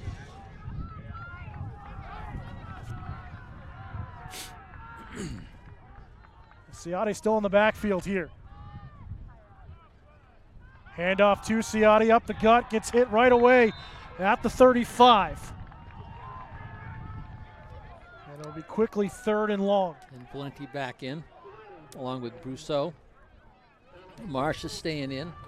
Out comes Ciotti, and out comes Cooper Legacy. 3rd and 7 here.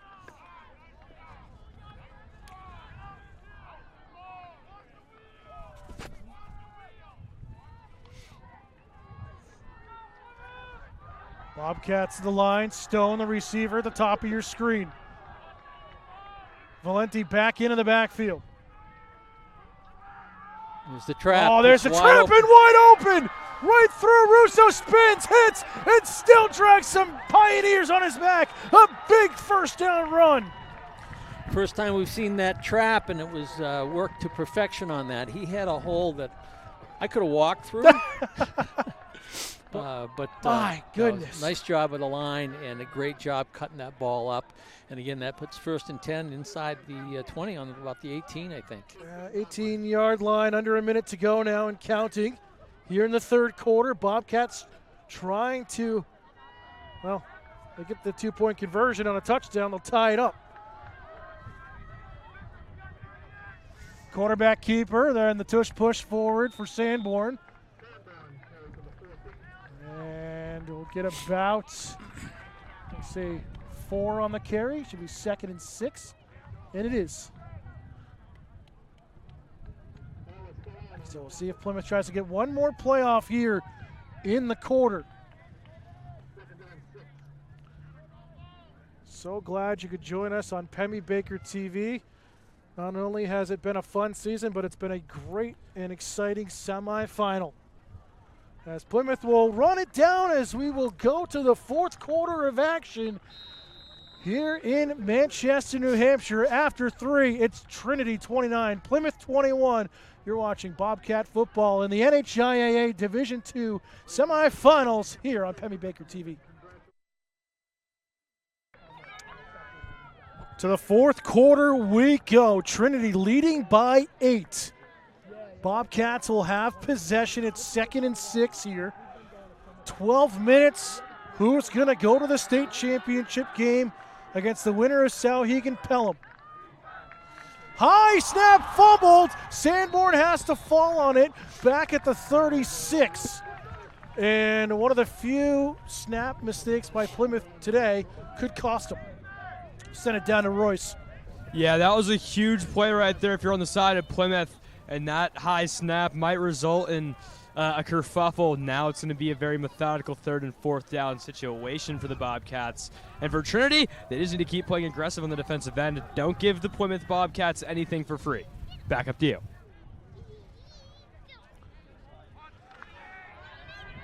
Well, it's going to be 3rd and 16.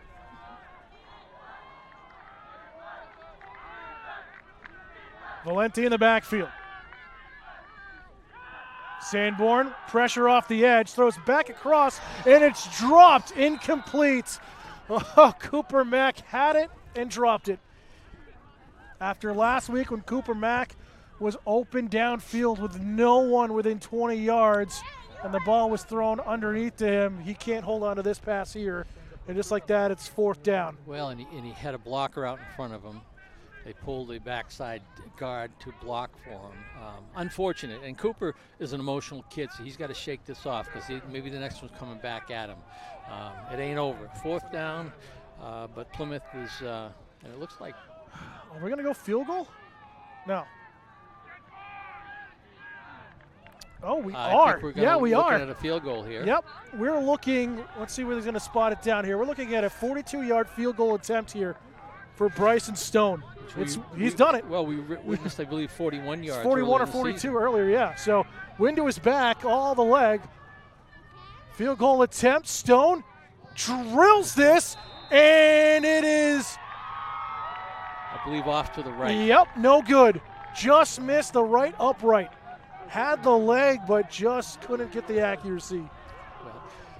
This is the time when Plymouth really needs to dig deep. I can see the kids are a little bit slow coming off the field. They're disappointed, but boy, it's not over, guys. No. You got 10, 11 minutes left in the game. You're down by 8. You've got the capability to come back and score. You've got to just keep your head up, keep fighting, and make it happen. They've got the goods. They just got to apply it and not let themselves get too down. We've got way too much time for that. So Trinity will take over on their own 20.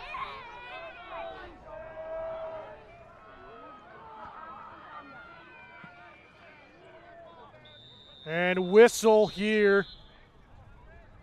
And I think Trinity got the timeout in time, and they do. Their first charge timeout here in the second half. We'll step aside as well. 10:55 to go in the 4th quarter. Trinity leading by 8.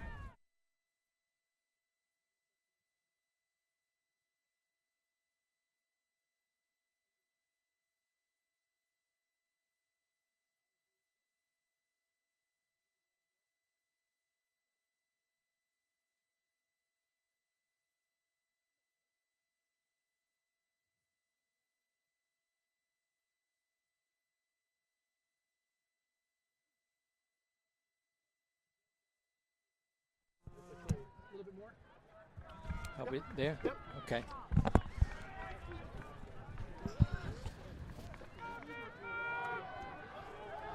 Here we go. 1st and 10. Throw out over the middle, and it's off the hands. A couple of receiver Duepo, and then it came off of Marsh. It's going to be 2nd and 10. Well, that was a little different. They were in a power I on that play, throwing to a single receiver, and he was surrounded by Bobcats. The ball was a little bit high. Those are the kinds of passes that can get picked off.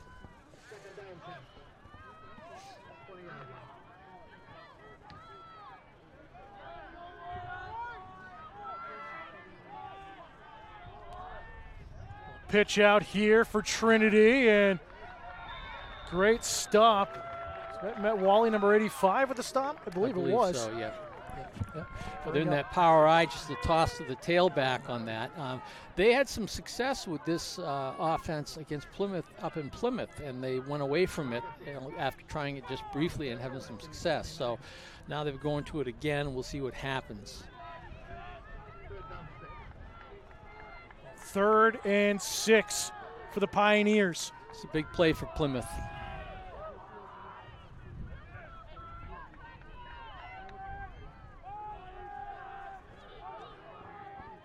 At the 24. Handoff right side. Plymouth holds the ground. And they're going to be about a yard or two short.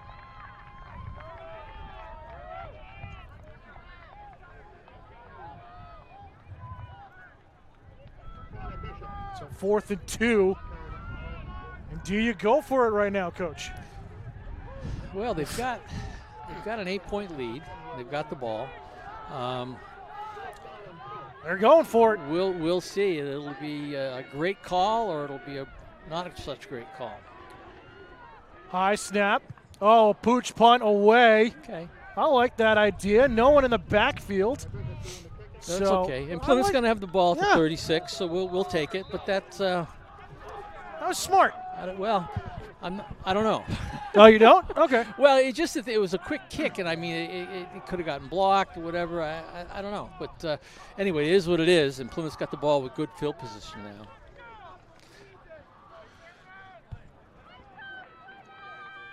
So 1st and 10 Bobcats.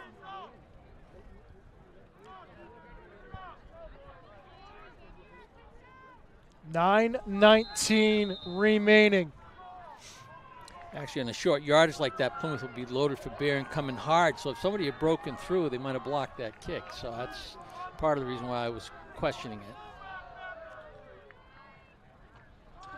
Marsh on the sweep, gets hit right away. The ball came out. They're going to say, yeah, Marsh is down by contact. But he cut that ball up quick. I think he's got to try to pop it to the outside a little bit more. He had some running room there. He cut upfield and right into a host of tacklers.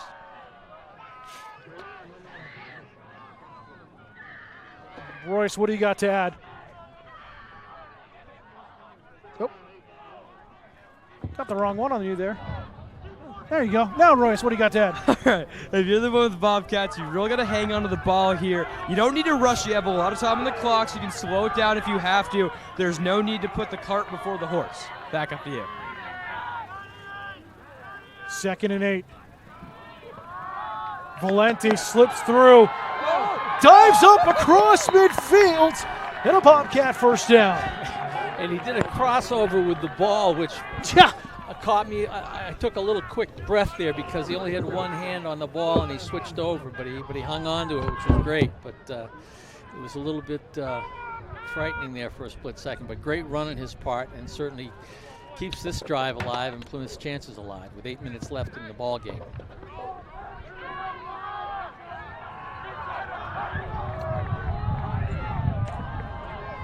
Well, 1st and 10 Plymouth.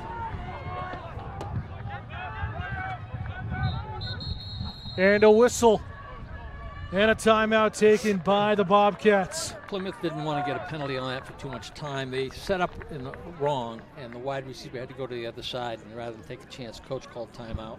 Unfortunate to use it for that sort of thing, which was a mental mistake, but better than a penalty, and Plymouth will regroup and come back out. So looking at things right now, Mike, what does Plymouth need to change, if anything, to get back, at least tie this and try to either force overtime or go for the win?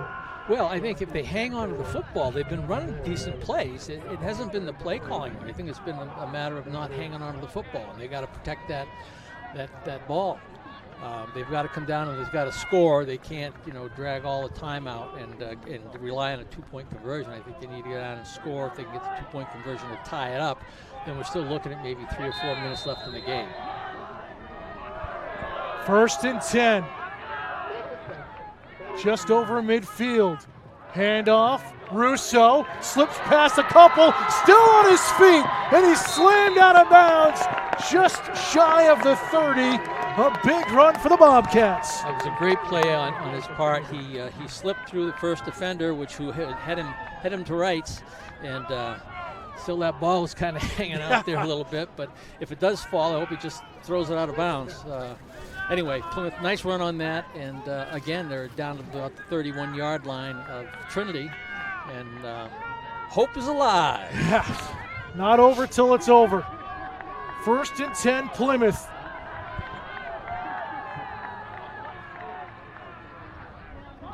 They'll bring Legacy in motion. Valenti on the handoff. Gets tackled right away. And that was Bishop in on the tackle.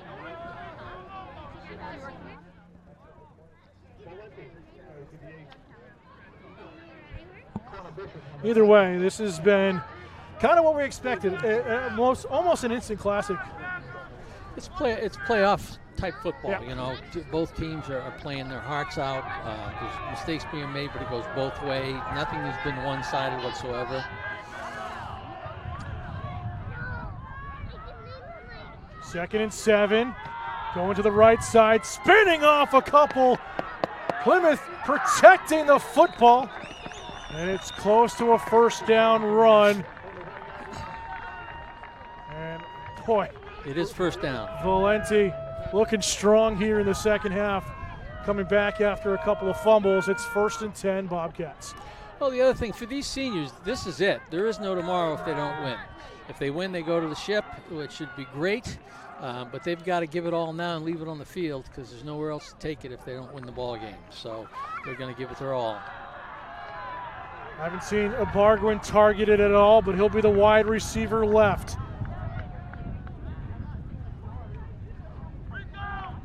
And going over to Russo, still driving his legs to get about 3 or 4. And that was all Russo. They had the trap covered. That hole was plugged, and he did a great job to fight ahead and pick up about looked like about almost 5 yards. Yeah, 4 or 5. I think it's going to be 4, 4 yeah. yards. Yeah. So great effort on his part. 2nd and 6 inside the red zone. Just over 6 minutes to go here in the 4th quarter. I would have liked that field goal back. Yes, absolutely. Sanborn will go under center, quarterback keeper, and he'll charge for maybe 2 or 3 yards. I always wondered if the backs behind you that are pushing, if they get some kind of compensation for yardage. You know, like They're in on the play. They're not just physically holding the football. You But think they should get a percentage of it anyway. I mean, if you get a half tackle on defense, you might as well get like a half yard on the runs. Excellent point. We need to talk to the officials in the NHIAA. We got to go to the meetings in the summer. 3rd and 1. Getting close to season being on the line. Clock just over 5 minutes. Valenti has the first down and more inside the 5 and down to the 3. It was a good call. They had the middle plugged up. I mean, the gaps were full. And that was a nice reverse pivot handoff with Valenti going to the Plymouth's left side. He had decent room to pick up the yards that he got. And now we're looking at 1st and goal from about the 6 or 7. And Plymouth just needs to hang on to the football and pound that baby in.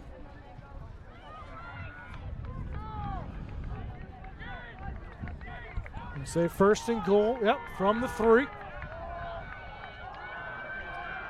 Valenti looking to cap off this drive. Or will Sanborn, his junior season, get a touchdown here in the semifinal? Valenti There it is. in for a Bobcat touchdown! Plymouth closing the gap, and we'll see if they go for 2 to tie it up with 4:25 to go. Well, kind of feel like you have well, to. I think they do. I think they do because, you know, at the very, very least, you want to be tied at the end of the game for to play that off. But that was a great call. Trinity was stacked in all the gaps from tackle to tackle. They loaded up in the middle, and they ran that with their best running back, Mr. Valenti, to the left tackle side. And he made good yardage and got into the end zone. So Plymouth, a great play call by Coach Sanborn, great execution by the kids, and we'll see what happens now. We definitely got a play action coming here. Yeah, they're going for it for the 2-point conversion. Plymouth wants a timeout.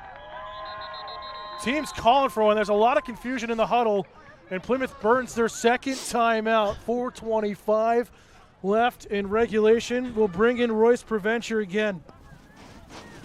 Well, in a second, there he is. Okay, sorry about that, guys. So yeah, for the Bobcats, sorry, my receiver is not wanting to cooperate with my earpiece. But for the Bobcats, this is such a very important situation, right? You get the 2-point conversion, it's a tied game. You don't, you give Trinity back the ball, and they can just run out all 4:25 on the clock. So I would argue saying this is a make or break right now for the Bobcats. Back up to you. I would absolutely agree with that. It's kind of feels like this is the ball game right now. Well, I'll tell you, it's really nice to see that young kids still can, when they don't know what to do, will call timeout and ask the coach. Yep. Coach, what do I do? I'm confused. They knew right away there was too much confusion there. So good job on the part of the boys. So 2-point conversion attempt. Marsh under center. On the Wildcat. Marsh, is he in? It's close. He does not make it. By a half a yard as the conversion fails. Trinity leads by 2, 29-27. Oh, heartbreak there for the Bobcats. Well, football is a game of inches. And that really came down to an inch. Sure did, yeah. And who can question? I mean, you got a strong running back in there with your two big, strong halfbacks behind him. It was a good shot. It just didn't go. But what we talked about earlier in the game, Mike, you've got Sanborn's height where you can just fall forward. Yes, you're 2 yards out, but why wouldn't you try to utilize that? Well, it's it's tough when you're down there on the line making the calls. I've been there before, and it's not easy, and you got a play that you think will work, and you go with that, and maybe 9 times out of 10 it does work, but that was the one time that it didn't. So, good effort. Plymouth's in it. It's we got 4.5 minutes left. Plymouth's down by 2 points. We'll see what we do for a kick here. But nevertheless, Plymouth with a tenacity here today. You go up 7, you think you're cruising, you give up a score, you give up another one, you're down 21-7, and you crawl back each and every time. And now Trinity's calling timeout. No, it doesn't look like it's an official timeout, just a whistle. Okay. Something. Either way, Trinity has 2 timeouts remaining. They might have been short a guy. They've got some hands guys up too. I think they may be expecting an onside kick here. Well, here we go.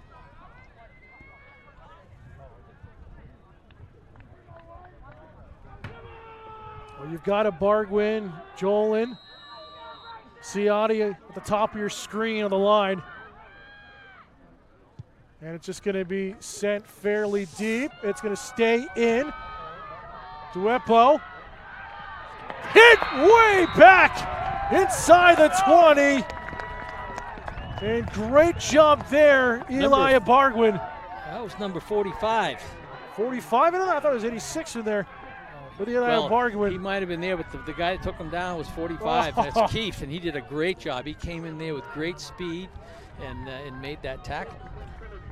So Trinity, though, has the ball at their own 19. Plymouth can only stop the clock once, 4:20 to go. Boy, do they need a stop right here. Yeah, I wouldn't be surprised if we saw a Lammy shuffle in here and some other things, but I think they're going to put pressure on this quarterback. And Trinity's in their power eye. Fans coming alive again. Fumbled on the handoff! It's on the ground. I think Trinity recovered it, though, and they did. Well, second down. Well, that'll be a loss and a loss of down, so puts them even further back there. But I think the intensity is building with everybody, and time is ticking. 4 minutes left. Yeah. 2nd and 12. Oh, man, that could have been the break Plymouth needed. So close to them recovering.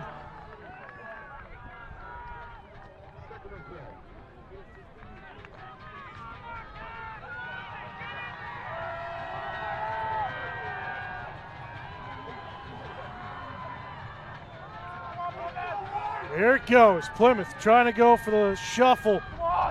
Little stutter step, little confusion and misdirection. Service off and running onto the right side. He's tackled shy of the 30. He won't make the sticks. That was a great fake, because what he did is he turned his back to the line of scrimmage so nobody could see the ball, and then he walked.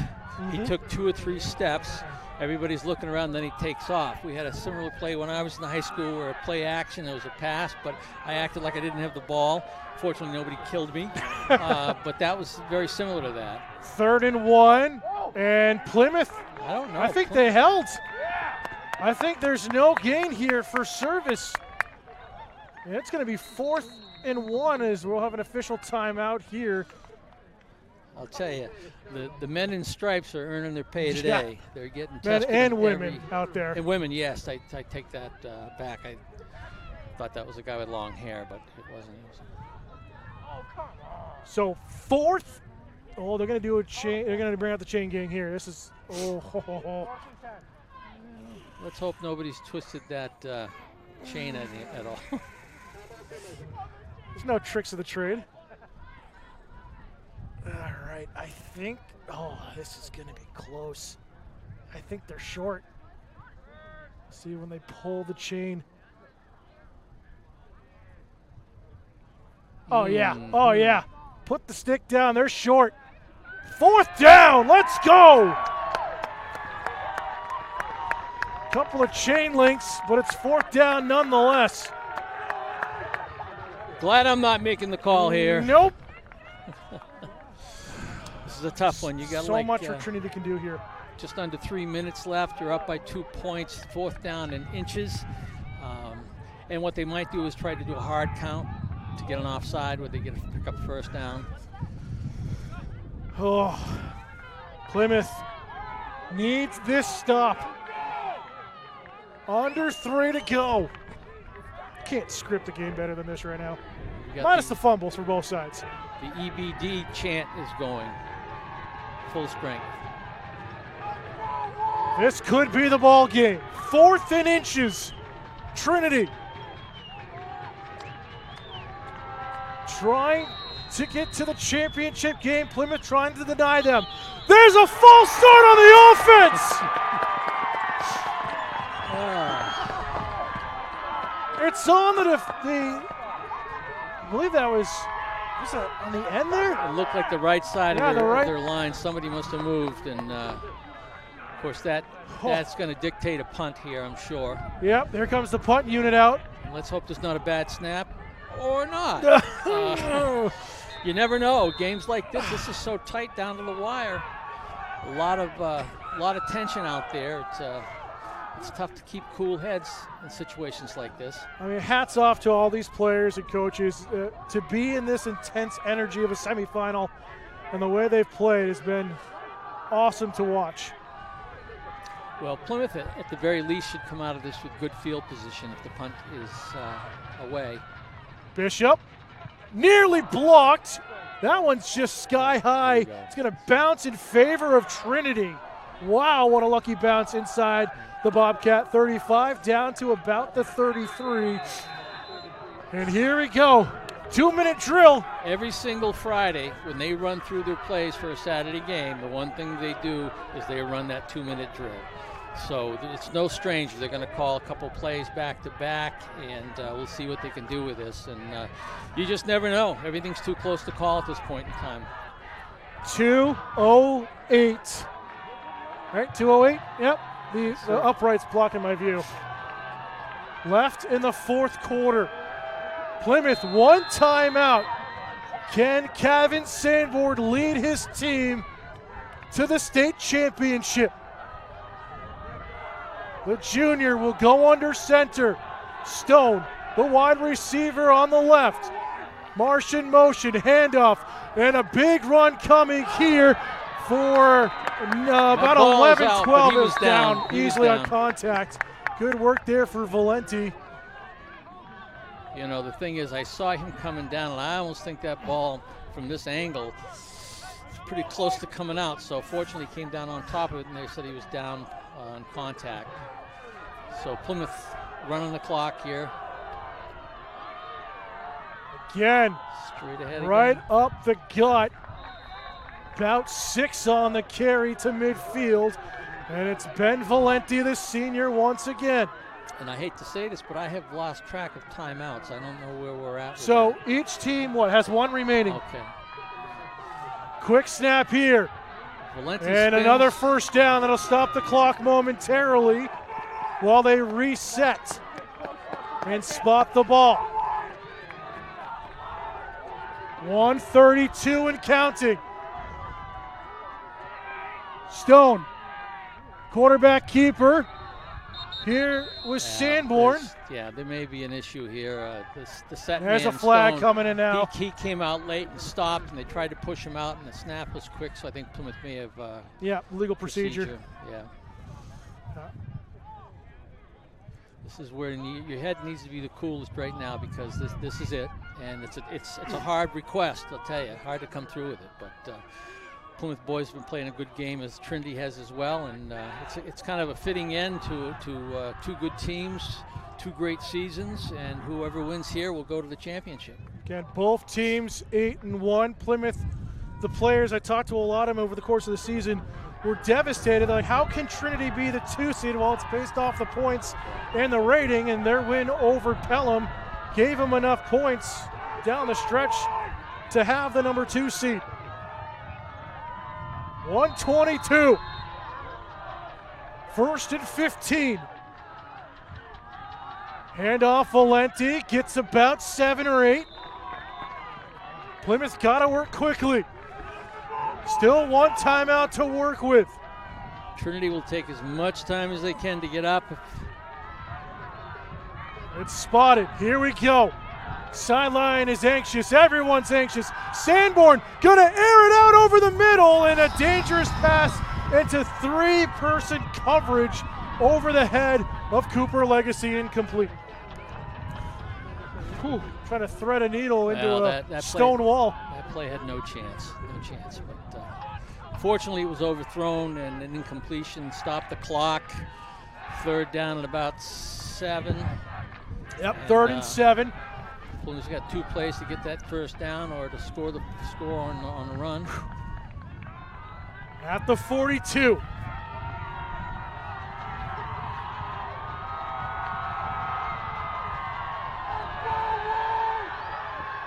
All the fans coming alive. Marsh in motion. Sanborn going out to the right for Stone, and just out of his reach on the fingertips. And here's the ball game. It's 4th and 7. Well, your weakest spot defensively is going to be the sideline, and normally a quick pass to the sideline might be the way to go. That one was double covered, a little overthrown, but Plymouth's got 1 shot left here, either to get a first down for another set of downs. 48 seconds left. Whew. Well, if you're not on the edge of the seat, well, I don't know if you have a heartbeat.